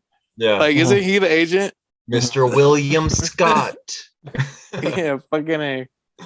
But yeah, I remember going and seeing the second one, and loving it all the way up until and it wasn't even necessarily that I didn't like it, but the part that when he finally gets to the architect, I was just so kind of like, all right, all this is over my head. I just want to get back to the action, So it necessarily didn't like turn me off of it. I was just kind of like, all right, I can't connect with this, so like, can we move this along? But yeah, fucking like, oh, go ahead, sorry. No, you're good. But and then it's just funny because I remember when we got out of the theater, my mom, she was it was just funny because she thought like some of the over the topness of it was kind of silly, like him fighting all the Agent Smiths, and and she wasn't like super into like deep like out there philosophical movies and shit like that. So I think the CG has not aged well in that fight. The second one. Yeah. It's kind of PS3 game, dude. There's moments. That was impressive at the time. Yeah. Fucking just like imagine playing Sonic when it first came out. Fucking you think CGI is your ally because we were born in darkness, all right? Like fucking yeah, this is coming from someone who just saw them a week ago. Fucking Gen Z. Thanks. But coming from someone who just saw the original trilogy a week ago. Yeah. Okay. But but I played Zelda on franchise 64 when it first dropped. I played Zelda on Super Nintendo and like back in the day. Me too. Fucking, oh my god. Got me fucked up. Imagine taking that from this. But that was resolution was amazing back then. I'm sure they'll come up. Because at this time, like in the fucking early 2000s and the 90s and shit, like video games at that time were like the polygons and shit. You remember, like the shits looked terrible. So dude, like we were super impressed with any type of CGI. Yeah. Dude, if you even showed a cell phone to somebody back then, their mind would they was like, damn, you got money, bro. Like no, you got a cell phone. Like a smartphone would literally melt their mind. Oh yeah. Jesus Christ. Like you're the devil. Yeah. They would start glitching in the Matrix, like. But something I was gonna say about that scene that you're talking about, like when he's talking to the architect, that's like a scene like how I've said that those movies get better with age. Like that's one of the examples that like you could give, because like no, I don't feel like anybody understands that scene the first time seeing a movie. No, like that's something like, because like that's like one of the most interesting scenes to like watch, like when you're like really like into the lore and shit, like realizing that there were like 5 other the ones before Neo and shit, and then like hearing all the different fan theories like about like who people like that those ones are still in the Matrix, and like fucking like that like Neo has interacted with them. Like there's theories that like the Merovingian was an old version of the one, and like his wife was an old version of Trinity. And like then there's like, you know, the like councilman that like Neo talks to, like when they're like they can't sleep and like they're just like it's all late. He was the one. Yeah, he was a old version of the one, like fucking like, and like just going like into more and more of like the theories and like the lore behind it. It's like that scene is like crucial to like a lot of different like just the way he explains. It's like it's crazy, like, and like it's really interesting because like the fact that like the first how like he says like the first version of the Matrix was perfect, like it was a utopia, it was like perfect in any way, but people rejected it because it didn't seem real. Accept it. They couldn't accept like how perfect it was. Like that's like that like goes into like human like psyche, like fucking, why like world's fucked up today. like we can't like we wouldn't fucking believe it if there was something like a world so perfect, so we'd have to fucking find something fucked up with it, you know what I mean? Like, well, that's what I like about those films, just beneath the surface level, you know, underneath all the sci-fi and the action psychological and all that stuff, is it has so many deeper rooted philosophical and ethical like themes and morality like type shit that it explores of the human like experience and psyche. Well, those are my favorite kind of movies too. Like Inception's another one where it's like it kind of covers that, not on the same level, but there's aspects of it, me being heavy into dreams, like it's like whoa, like I've done shit like that. Well, and I do want to come back to Inception later too. We'll have to talk about it later in the discussion.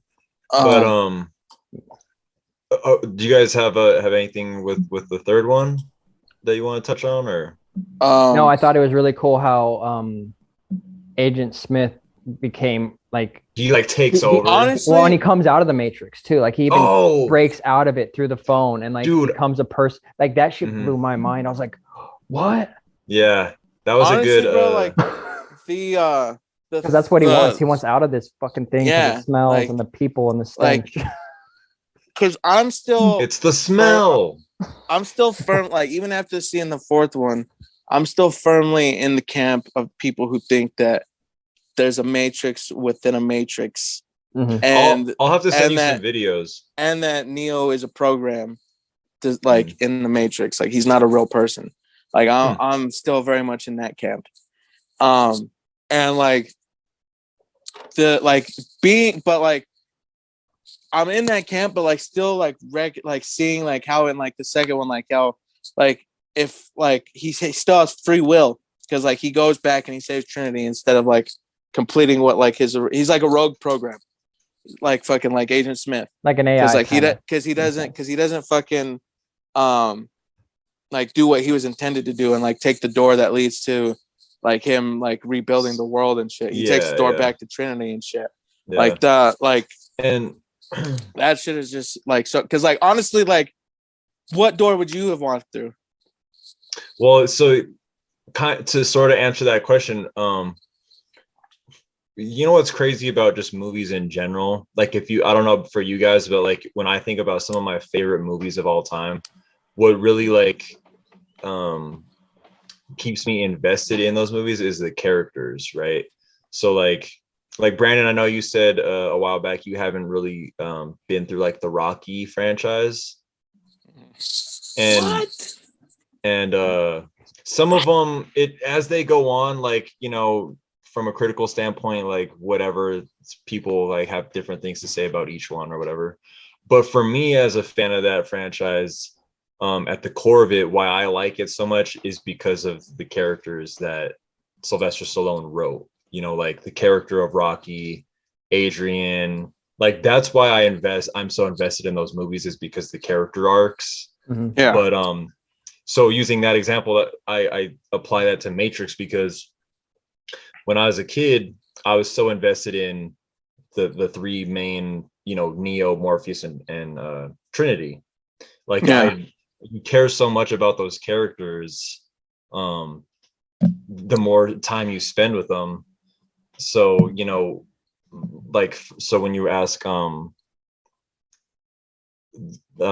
the door, it's just crazy because that movie, and I didn't realize this until the fourth one came out. Honestly, when I saw the fourth one, when I went back and watched the original trilogy, I was like, damn, like the core of these movies, for me personally anyway, is the relationship of Neo and Trinity.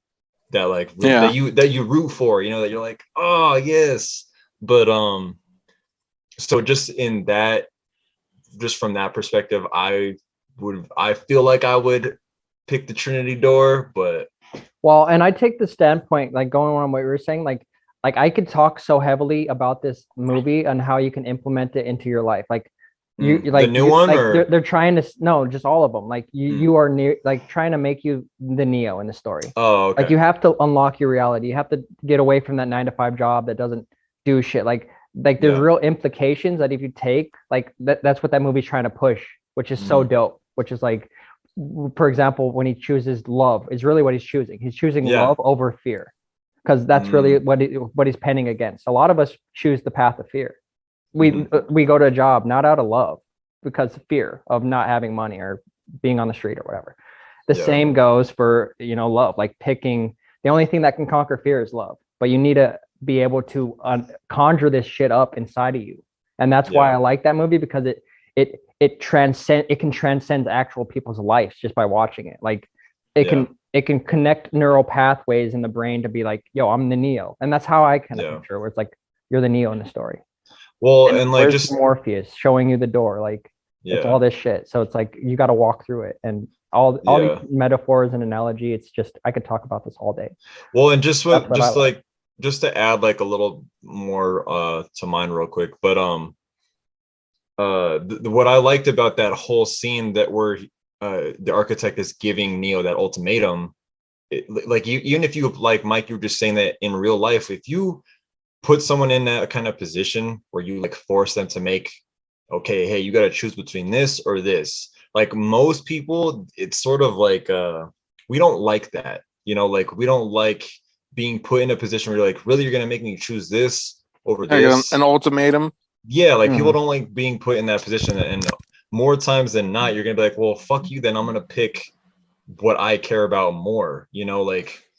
So that's kind of why I like the fact that because it kind of explores that whole theme of, and like countless TV shows and movies and just stories and plots do this, but kind of like the whole concept of, oh, are you gonna sacrifice 10 people to save millions or the world or whatever?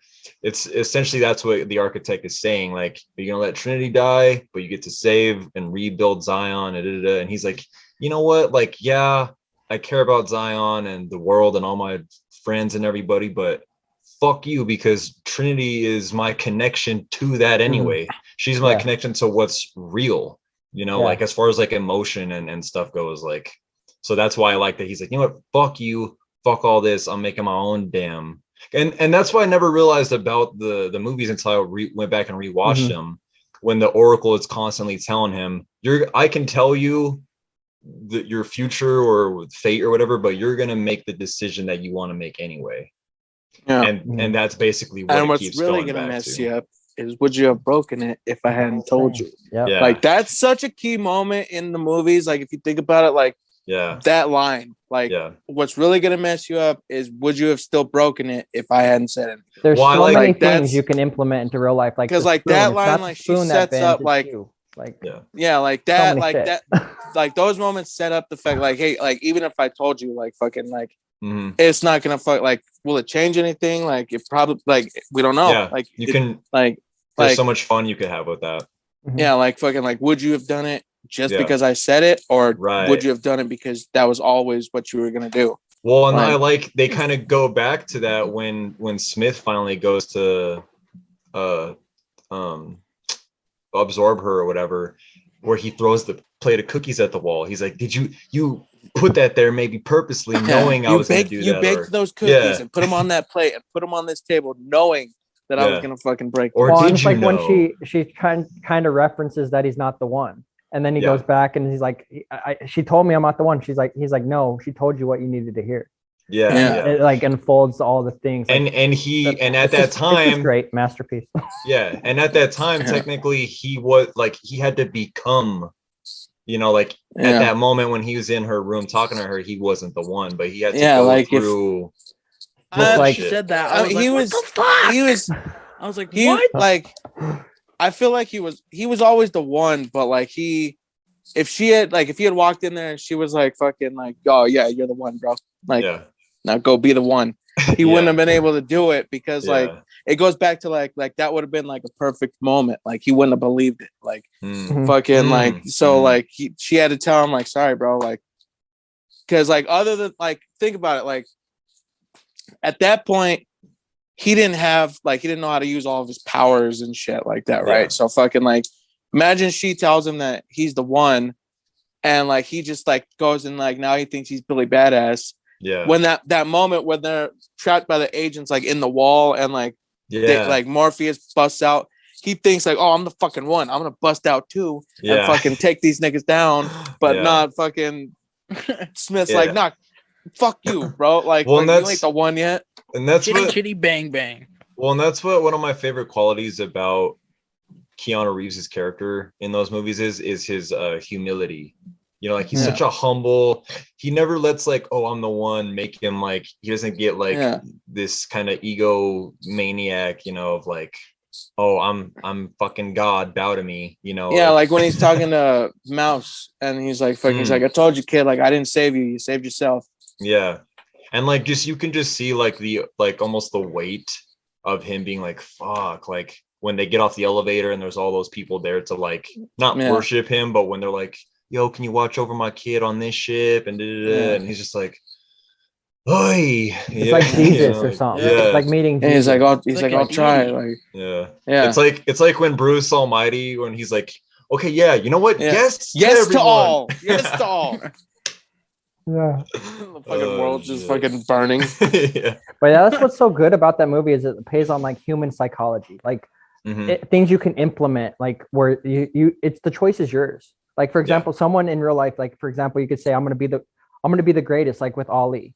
The champ is here before he was even the champ. Like saying shit like that, and people could be like, no, you're not. Those are like this is like the simulation. It's kind of like someone saying that you're not the one.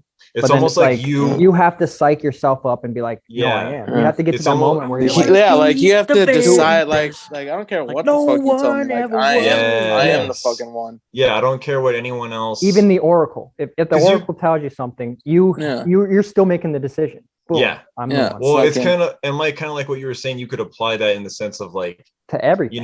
What I was just gonna say is like, we all have families, we all have bosses, or like just the world itself, that they put all this expectation on you, or they tell you, hey, you can't do this or you can do that.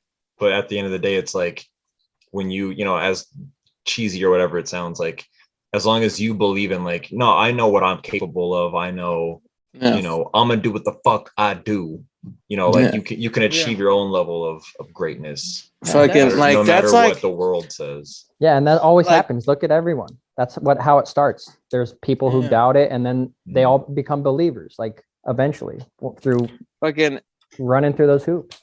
Another thing that has like that from that movie that has just like transcended like pop culture and like just like things that like everybody knows about, like the whole like red pill, blue pill thing. Like that is like, like everybody like pretty like if you've watched a movie before, even if it's not The Matrix, you know what that is. Like fucking, and then like it just like that's like one of those things, man. Like fucking like where there's like actually very few people who would take the red pill, like and just like interrupt everything they know that is life, and like fucking just like imagine like just like that, like because like once you take that, like you like your who you thought were your family, like that's not real, like fucking like you're just like you were just like created like a fucking plant, like not that many people fucking be down for that like type of experience, like Well, just that knowledge alone. Well, you're also Like going to have fucking- people who don't accept it, that want to go back into it, like we experienced in the first Matrix. It's one of the Cypher. big, Yeah. Cypher, where he's like,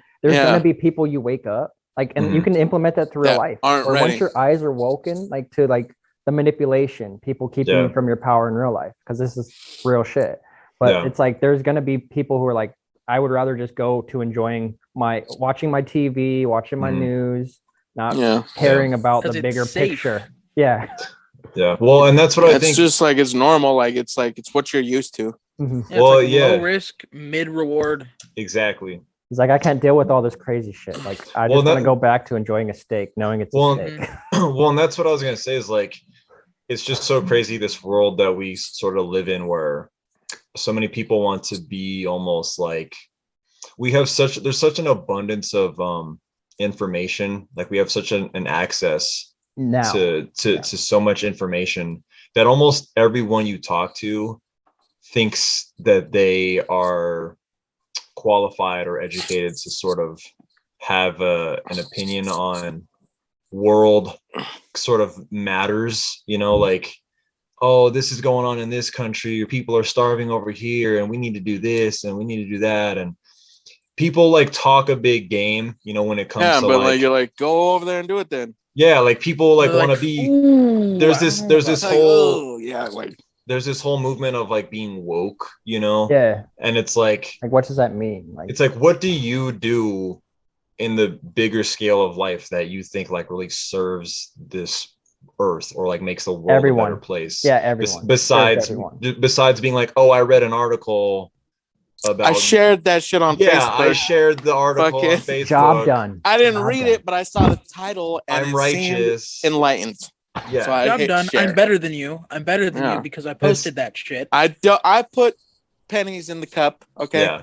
Like, But it's fucking- like I you put guys drops were in the bucket. I did my part. but it's like you guys were saying, like, if you were to give someone hey, here's some gloves and a shovel, we're gonna send you on a fucking plane to some third world country to go build a fucking school or plant trees or for the Amazon or you're like, whatever. oh, They're gonna be like, I'm supposed to see Spider-Man next week. Like, See the way my I'm not bank account's set vaccinated. up. yeah, I got like work fucking. tomorrow. you gotta rub like, it on your jeans. Yeah, fucking. Like, oh my. But my, yeah, bro, my like passport- people my people ain't passport's about that life. expired. Mhm. People talk a good game, but we're on the grand scale of things, they ain't about that action. They don't want to. Yeah, Well, They and the don't wanna Matrix take the covers risk. all that shit. Matrix Yeah. it's covers just like all that shit. a lot of people think Human that, psychology. but like a lot of people think that you have to go that extreme to like have any sort of effect. Like fucking like you have to go Yeah, to fucking Bangalore and like build a school or some shit. You know what I mean? Like fucking like yeah. when like No, just that's a not fair being a point. fucking just like don't be a shitty person, bro. That's how you get help the world. Yeah. Like Yeah. fucking like just fucking Give love to relax. people you see. Yeah. like instead of fucking say like fuck you. yeah, them a like hug. fucking just don't Like, be a piece of shit. That's how you your can day- fucking make the world a better place, bro. Your day starts when you open your eyes. Like, your day doesn't start when you're like already in it. There's Yeah. always a starting point. Like you gotta Yeah. wake up, Wake up. get There's out of bed. steps. There's Yeah. steps. Mhm. Fucking I don't like we kind of like deviated from the Matrix a little Yeah, bit. But fucking, it's some all- good shit. but like This is it's some all real relevant. shit. Let's We just circle celebrate life. mediocrity too Fuck. much. We're in the damn Matrix world. right now. It's Doing fucking this fucking podcast. it's the lion verse. But but anyway, I'm never gonna let that go. By the way, but with that being said, yeah, so let's get into it. How you guys felt about the new one? Mike, I loved it. I feel like I I need to liked it. defend it because everyone's hating on it, thinking it's yeah, shit. I defend fucking, it. I love it. I'm with it. It was. I'm gonna say Don't mean as I love soon everything as I about saw- it. hold as on, soon hold as I on. saw One at a NPH time. All right, Go I just ahead, have like Brent. a quick thing. Go ahead, Brandon. As soon as I saw NPH, Mhm. I was like, "There's no fucking way he's just like the therapist. Like, there's Mm. no way they got him into this movie and he's just a throwaway character." Yeah, And especially when I saw his blue glasses, bro, I was like, "He's up to something." yeah, Like fucking like, but I didn't think it was gonna be like he's like the mastermind of the whole like he's the new Mhm. architect pretty much. yeah, Blue pill Like head fucking ass. and like it's so like the way he says he designed like the old Matrix was designed off of data and like numbers and like Mhm. like all that shit, and but this one's designed off of feelings, like that's fucking crazy because like, Yeah. how do you beat that system? Like fucking like my feelings. Yeah, it's like fucking it's crazy. Like, because like, is it gonna be like, are there gonna be more like, or is that just it? I think they're gonna make another trilogy. They set it up for another one.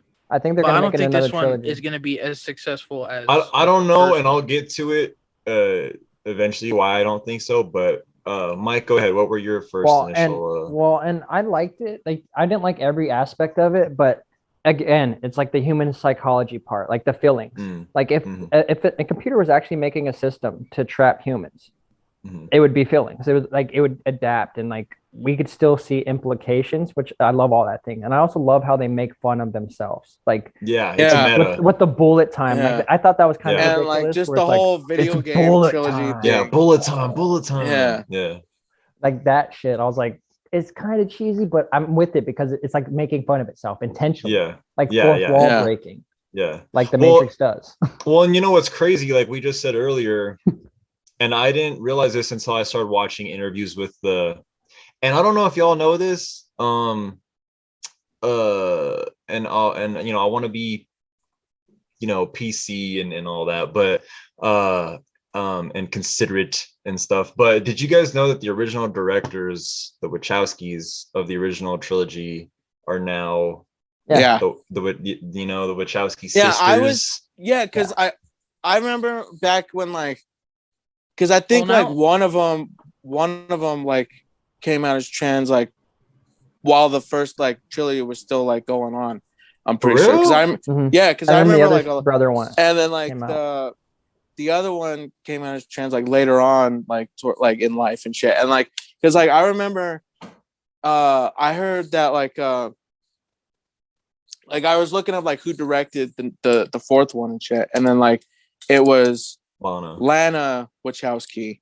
And like I didn't recognize that name because I knew that the first one that came out, like it wasn't that name. Yeah. So I was like, oh, okay. I was like, oh shit, like is it like their sister or something? Like something like that. But then like I didn't realize that the other one had also done that too. Like fucking like I was like, so like that kind of gave me more faith in the movie because I was like, okay, well at least it's like the original director and shit. Like fucking like that's when I was like, all right, I'm on. Well, so you know what's crazy? When I first heard that it was you know, in production and all that stuff, I was kind of like, ooh, all right, we'll see. You know, like I still want to see it, but it wasn't until all the way up until like it was being released. And then I heard like, oh, Lana Wachowski, because I've watched tons of interviews with her where she's talking about it and stuff. But when I heard that she made it sort of with the or I guess, you know, she made it to sort of cope with like the death of her parents and stuff.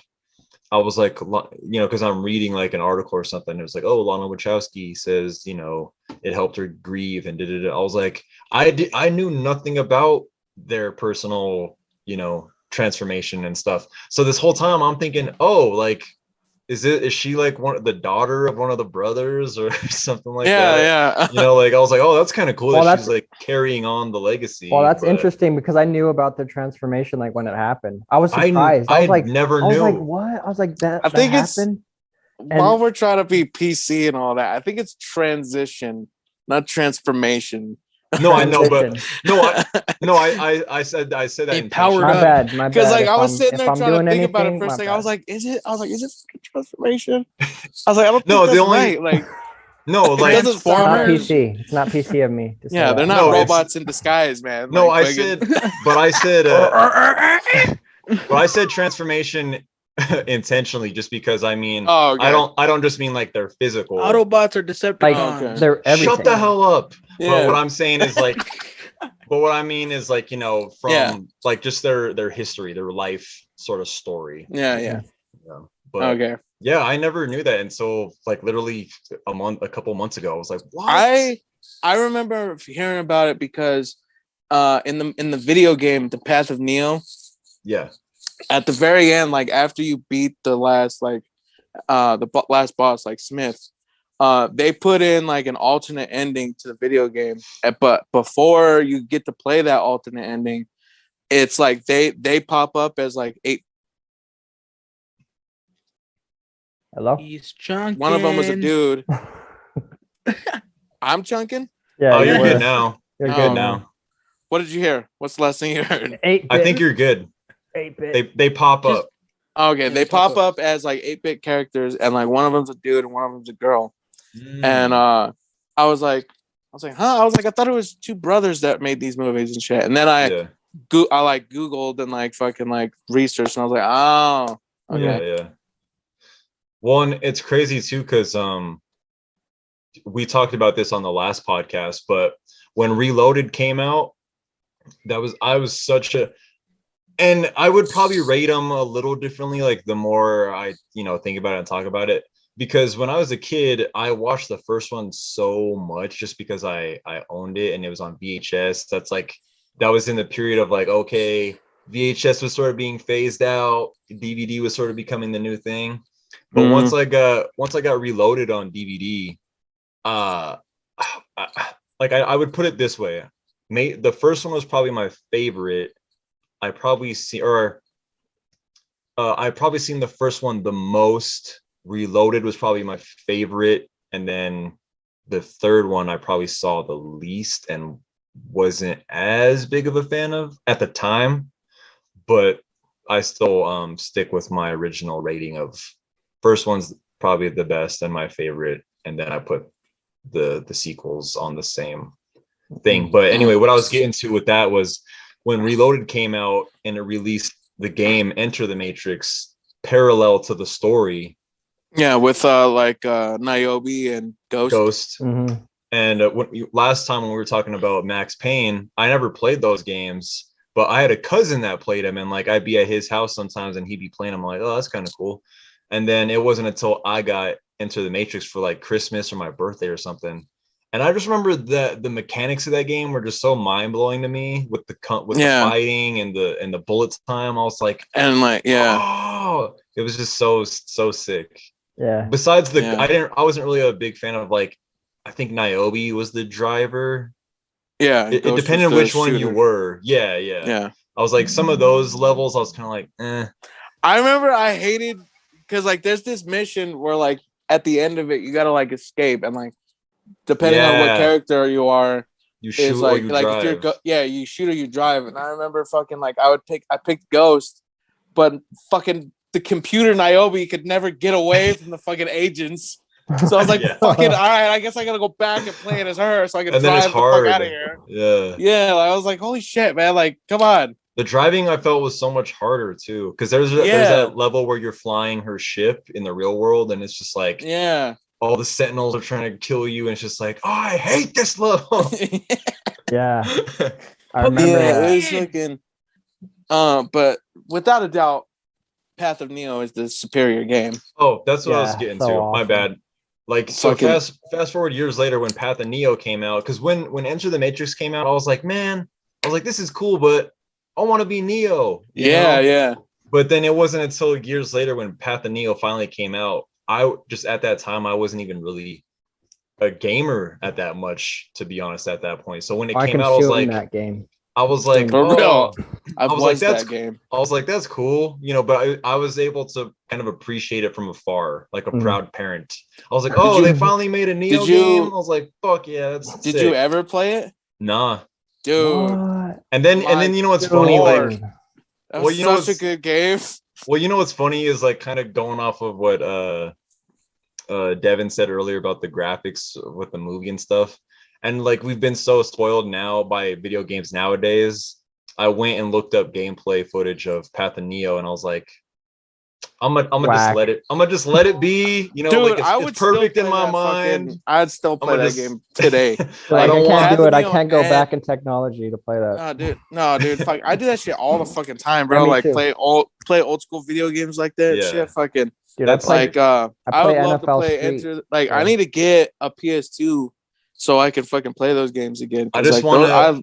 Like, there's a mission in there where like Neo's like first starting out and he's training, and like they put him in a simulation where he's like a ninja, and like fucking like he's gotta like sneak through this like samurai village and like assassinate motherfucker. It's dope as hell. It's dope. It's so dope. That's kind of cool. I still like just there's it's not like just what's in the movie. There's a lot of extra shit that's not in the movie too, like in that game.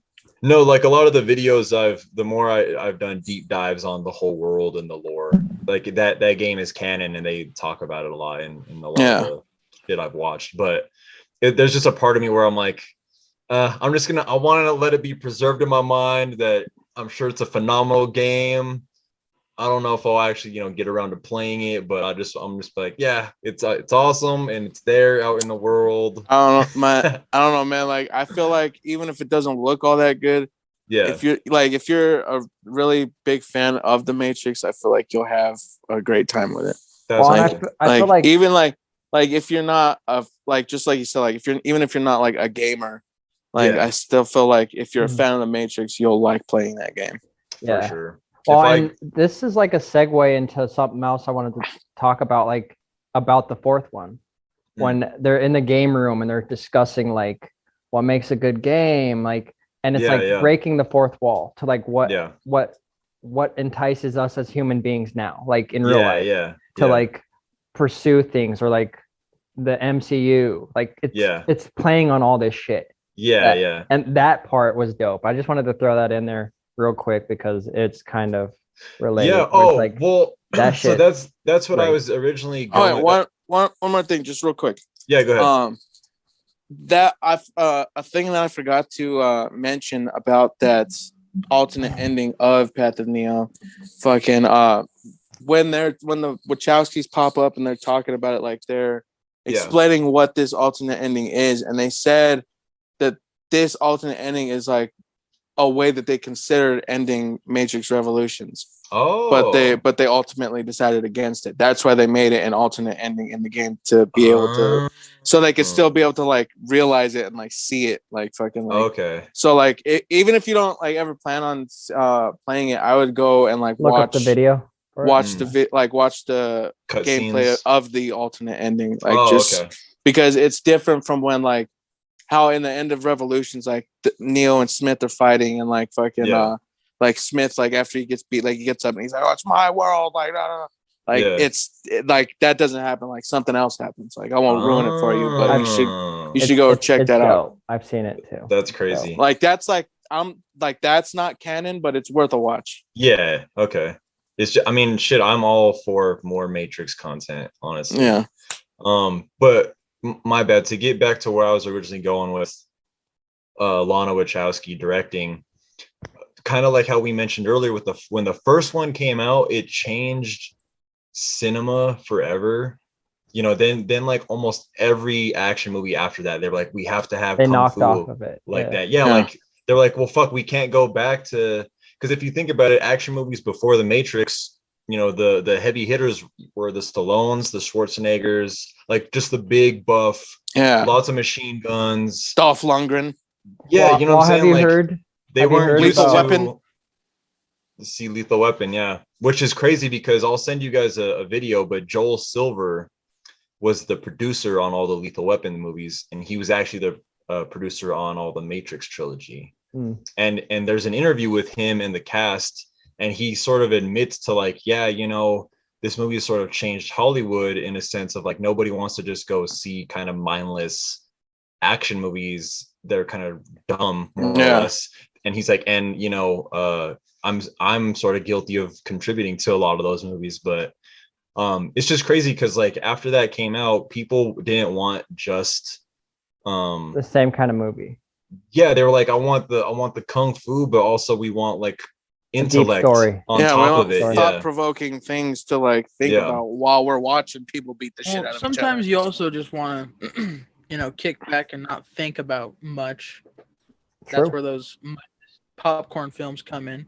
Well, yeah, for sure. Yeah. I'm not like, saying we're there's talking still about not like a place action for 'em. movies, like fucking like you had to be alive for it. Like when I think of like I don't put on any type of action movie when I'm trying to just kick back. That's what comedies are for. Yeah, and I'm not saying that there's not a place for a movie that you could just go and have a good time, and there's like you don't have to do all this deep psychological, like that's fine. I'm just saying like that it sort of set a new standard. Yeah. But anyway, going back to this new movie, there were parts, and Mike, I don't know, maybe you had the same thoughts, or Brandon, but when I first saw it in theaters, and I'm watching all the way through it, I'm sitting in it, and there's the fight scenes and stuff, I'm like, oh man, I'm like, just as like my first raw impression, I was like, it's not like the old ones, you know, like I want that old original, the heavy choreographed martial arts and stuff. I did think, I was like, damn, Neo lost a step.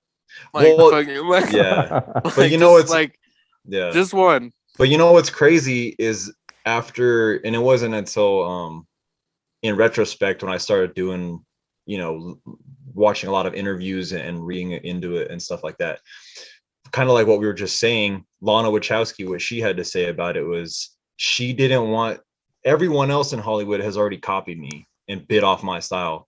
I'm not going to do that to myself. Like, it's kind of crazy because she's the one, not her alone, but, you know, the Wachowskis sort of pioneered that sort of kung fu in fighting, that they're like, okay, we've done that already, you know, like, and their whole thing, like, I didn't even know, you know, obviously I knew they went on to do V for Vendetta, but I never saw like Jupiter Ascending. They did that. That's dope. They did What's that one again? That's with Channing Tatum and Mila Kunis. Oh yeah. But they did Speed Racer, which I saw, and that was kind of, I saw it as a piece of shit. I wouldn't go that shout far. Out to my boy Emil Hirsch, but come on, that was a movie was atrocious. I loved it just because it's entertaining if you don't take it serious. Yeah. But I was anyway, nah, bro. I was like the Mach 5 live action, like, this better be some epic shit. And it was not. Yeah, but could have made a better movie with my mom. That's also an Emil Hirsch fucking movie. That's funny. But no, like, find it.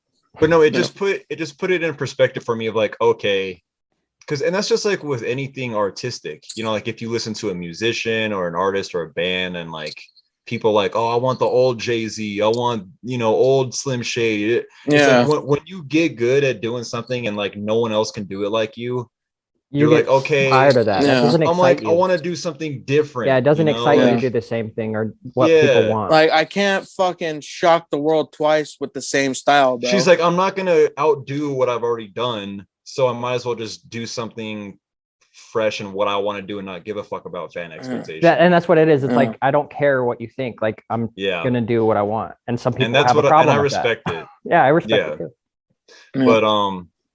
But yeah, I mean, and then after kind of getting that perspective, I was sort of able to, the fourth one sat with me a little better, and I was like, okay, you know what? I actually really fuck with it. Like, I really ended up liking it a lot. But just because you like them as directors too, like you like her as a director as well. So it's like, for sure. Yeah. Fucking it. Yeah, it's a fucking good movie, man. I loved the concept of like the first 3 movies were a video game trilogy. Yeah. Like, I love it's that. Funny like, because we have Path of Neo and Enter the Matrix, so you're kind of already like, and they got like that new Matrix game that they're working on and shit. Like, that's why I brought like up the Unreal. That's like one of the only reasons why I like want to get a next gen system. It's like that game and like a couple others, but like, and that's just gonna be sick. The thing that blows my mind about this, I want to cover real quick, is like with real spiritually awakening, which really like real I aming in a sense, where it's like in real life, it plays on that same thing where it's like, we're gonna put it in Hollywood, we're gonna make it this fantasy, so you start thinking it's actually your real life, like you're actually, you know, this thing, and that it's like with movies like Lucy and all this shit, like that just expand your, like, blow your mind. It kind of plays on that same scenario with Neo, as Neo as the character. You got to put yourself in his position, and it all makes sense if you have a spiritual awakening, where it's like, oh, like they want me to dull this down or dull down this thing, so it doesn't seem real. It doesn't seem like it's possible just for this game to be the real. So it's like the whole movie's based on this, you know, the shit. Well, and what I did like about, really interesting, if you take if you know what I'm talking about, you might not, it might not make sense to you. No, I get what you're saying. But what I also really enjoyed about it was the fact that they sort of even take a slight jab at Warner Bros. Because yes, like it doesn't like they don't because care. that's the thing. When I first heard about this movie being announced, I was like, is it necessary? You know, like in the grand story of, like, I felt like we got closure with Revolutions. I was like, I was like, of course I would, just like the Star Wars movies or whatever, Harry Potter. It's like, when it comes to a world that I love, of course I'm going to want more and more story. Yeah. But it has to be with a purpose, you know, like I don't want a money grab. You know what I mean? So and it's kind of playing on that. Like, I don't even exactly want because the people want it, real quick. Like when I first when I first heard about the new Matrix movie, I honestly, like when I first heard about it, like I didn't think that Keanu or Carrie Ann Moss, I didn't think any of them were going to be in it, because like the way I thought about it was, I was like, okay, like completely original story. Yeah, I thought it was going to be just like the next version of the Matrix, and there was going to be a new one. Like that's like, because I was like, and I was like on the fence. I was super on the fence about it, because I was like, okay, it could either be really good, like I'm down, like I'm down for that, but like it better not negate all the work that Neo did in the the original trilogy. Like that's what I was really concerned about, and like it didn't end up doing that, so I was happy. Yeah, and what I was gonna say is like, when I first heard about it being announced, and then eventually you see the movie, and they're kind of like, okay, listen, Warner Bros. Is gonna make another Matrix whether we like it or not.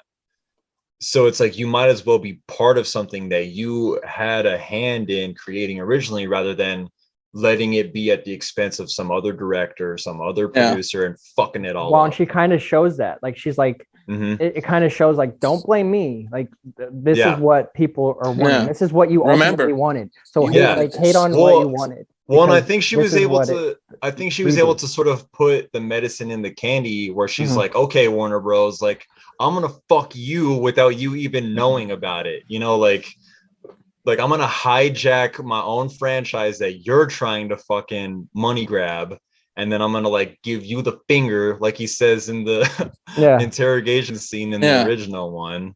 And you give me my phone call.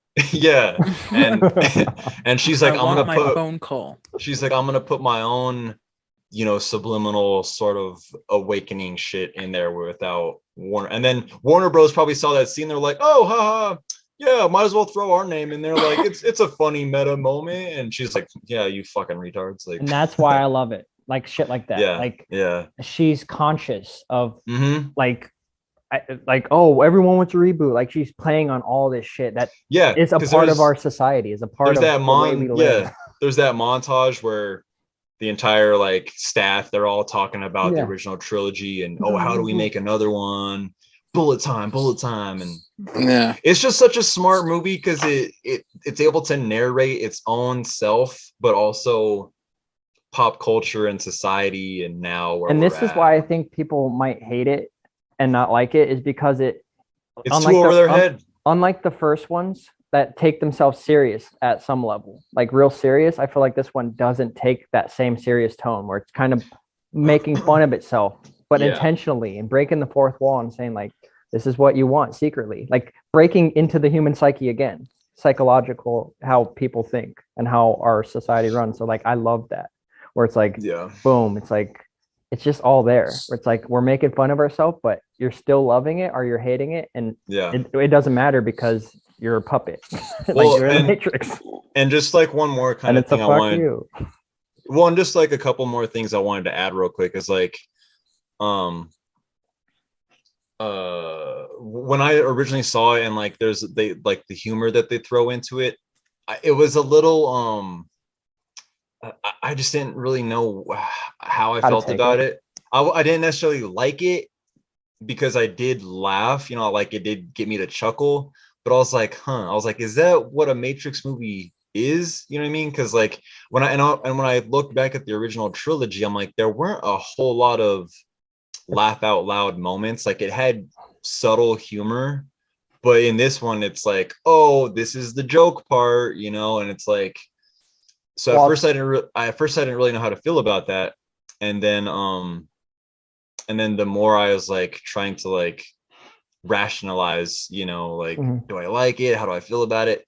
The reason why I wanted to come back to Inception is because I think, you know, the Matrix has been part of pop culture and like our sort of zeitgeist for so long that when they announced fourth Matrix, that's immediately where my brain went to as far as like tone goes. You know, like I'm like, damn, like if Inception had the Matrix sort of lore and mythology and title attached to it, and instead of like the dream, you know, little suitcase they take to go into the shit, but it was like a Matrix movie and Leonardo DiCaprio was jacking in and stuff.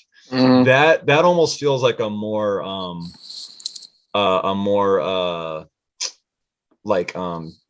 related, like it has like some of the similar DNA to like a successor to the Matrix trilogy, you know, as far as like action and seriousness and stuff like that, like tone wise.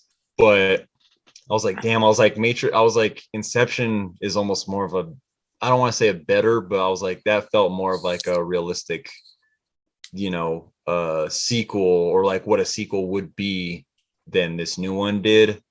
But it wasn't until, like I said, that I kind of sat with it for a while and learned more about what the movie meant to Lana personally, and it just changed my perspective on it. So I was like, okay, who's to say Inception didn't take place in the Matrix? Well, it has like this, and speaking of Inception, it has the same thinking process. Like it's had the same structure where it's like this could be a dream just as much as it could be a simulation or whatever. Because there's similarities in dreams and similarities with, and it puts all these together. But to go back on, you know, what you were talking about is I don't even know. That's all I wanted to add. But I forgot. Brain fart. Have you ever in your dream, have you ever, and you like, what? You wanted to I totally forgot what I was talking about. Like I just glitched. As you were talking about it, I just glitched. He's all fuck you. They just fucking. Well, let me just add this one. Backspace. Let me just add this. Memory. Let me just add this.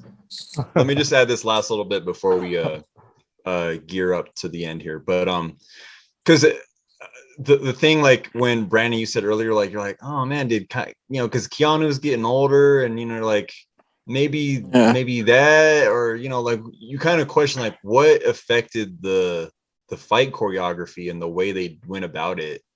And I was like, well, I don't know if it's Keanu necessarily, because when you watch the John Wick films, I'm like, he's fucking really going for it in those movies. So I don't know if it was maybe a scheduling thing, because I know that the fourth John Wick is in production, so maybe they just didn't have as much time. I know they didn't have the original wire stunt team on this one that they did with the original trilogy, the Wu Ping stunt team. So I'm sure that has an effect on it too. But again, just going back to, I think Lana just in general wanted to just do a completely, she's like, I don't want to do what people expect, you know, like I want to kind of catch them off guard. But just on a side note, me off guard. But just on a side note, if you guys ever get a chance to see this movie called Man of Tai Chi, it's with Keanu Reeves. And this came out quite a few years after Revolutions and the Matrix trilogy. I think it came out maybe 2014. But this is pre-John Wick look, like once he started growing his hair out and having the beard all the time. Oh, that's dope. He still had the short hair, kind of like clean shaven Neo look. And he is doing some serious martial arts in that movie. Like if you guys ever get a chance to check it out, that's sort of why going into this one, I'm like, okay, that's what I'm going to get, you know, because I'm like, I know what Keanu is capable of as far as martial arts, stunts, and Hollywood, you know, action scenes go. So that was my only thing, is I was like, it was expectation versus what I got. But and you just made me remember what I forgot. So all I'm going to say is like, it's completely different from the original trilogy. And that's why some people don't like it, because it is, you can't compare them. You can't have them in the same category. If you do, you're going to not enjoy this film. You're just not. Yeah.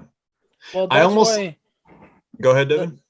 That's why I didn't really enjoy this movie, because what attracted me to the original trilogy just wasn't there. Yeah. I get So it. like, I enjoyed the original trilogy because it wasn't like, it wasn't campy, and I feel like this one was a little bit more campy than the original trilogy. And I feel like it just thrived in that aspect for me, the original trilogy, and not having that in this fourth movie was just a little jarring to me, and like, Yeah. I didn't really enjoy it because of that. Like, I don't think it's a bad movie, just not a good Matrix movie for me. Well, and I've said this before, but I enjoyed it, but I can understand why someone will not like it at all. Yeah, like, yeah. I understand completely. Like, I'm with you. I get it. But me personally, I'll take it. And sort of the notion of kind of just like a fun kind of little thing I like to sort of like, just like a little something to chew on for your brain. If I was to explain this movie to like a newcomer like that maybe saw the original trilogy and hasn't seen this one, I would sort of put it in a way of like, if you're going into it thinking it's a Matrix, like a continuation of the Matrix movie, it's more of a movie about the Matrix movies in a sense, you know, like if you think about That's it, good. like It's not necessarily like a that. Matrix sequel. It's more of like, that's a good thing. That's it's sort of like a dig it. commentary on its own legacy. Like, I like that. It really is. but I accept that. yeah. Good note to Fucking stop A. off on. That was we covered a lot of great things. All in That was all, crazy. I fucking loved it. I'm actually dying to see it again. Yeah, for I need to real. see it Me again. too. Yeah, I think I'm gonna I watch it again definitely soon. need to watch it again with those sort of glasses on. Points, Yeah. One, you know what? Like, Keanu did an interview. This is the last thing I'll touch on, but Keanu did an interview with it, where he saw a sort of like, you know, first cut of the movie or whatever, and he was telling Lana, he's like, "Damn, it's kind of crazy how when the first one came out, you sort of had this." It was sort of from like a premonition perspective of like where society would be in the next 20 years. Yeah. And that's fucking how it turned out to be. Yeah, Exactly. and he said that from watching this one, he sort of got the same feeling. Like, he's like, I kind of feel like you might have tapped into like something along the same lines with this one. And at the time, I didn't really know what he was referring to. But the more that we kind of just had this discussion, I think what he might have been referring to is like it's narration on what fans want as far as content goes. Yeah. Well, humans, like, just humans in general. Yeah, and I think that's maybe what they were kind of thinking of, like, going into making this movie. But yeah, I fucking like it. I fucked with it as well. Yeah, I really enjoyed it. Let us know in the comments fucking what you thought about the fucking fucking let us know in the comments what y'all thought about the new Matrix, what you think about the original trilogy. Fucking this episode brought to you by the Red Pill. Fucking so subscribe, check out those links in the fucking description. I have a closing statement. Come on, man. I just did my whole spiel. Fuck. This one, trust me. We out of here, y'all. Trust me. This one's going to be good. Right. Trust me. Go. If you click off this video without subscribing or whatever, the story ends. You wake up in your bed and believe whatever you want to believe. But if you click that red subscribe button, fuck yeah, you stay in Wonderland. And I show you how deep the rabbit hole goes. Yes. So click that subscribe button and join us. Also, real quick, make sure you guys subscribe to Comic Book Novice. Check out all the content over there. Yeah. Fucking best podcast yet. Linked in the description. Webhead linked in the description. Frank's SoundCloud in the description. Go check all those links out. We out of here. Mate. Peace.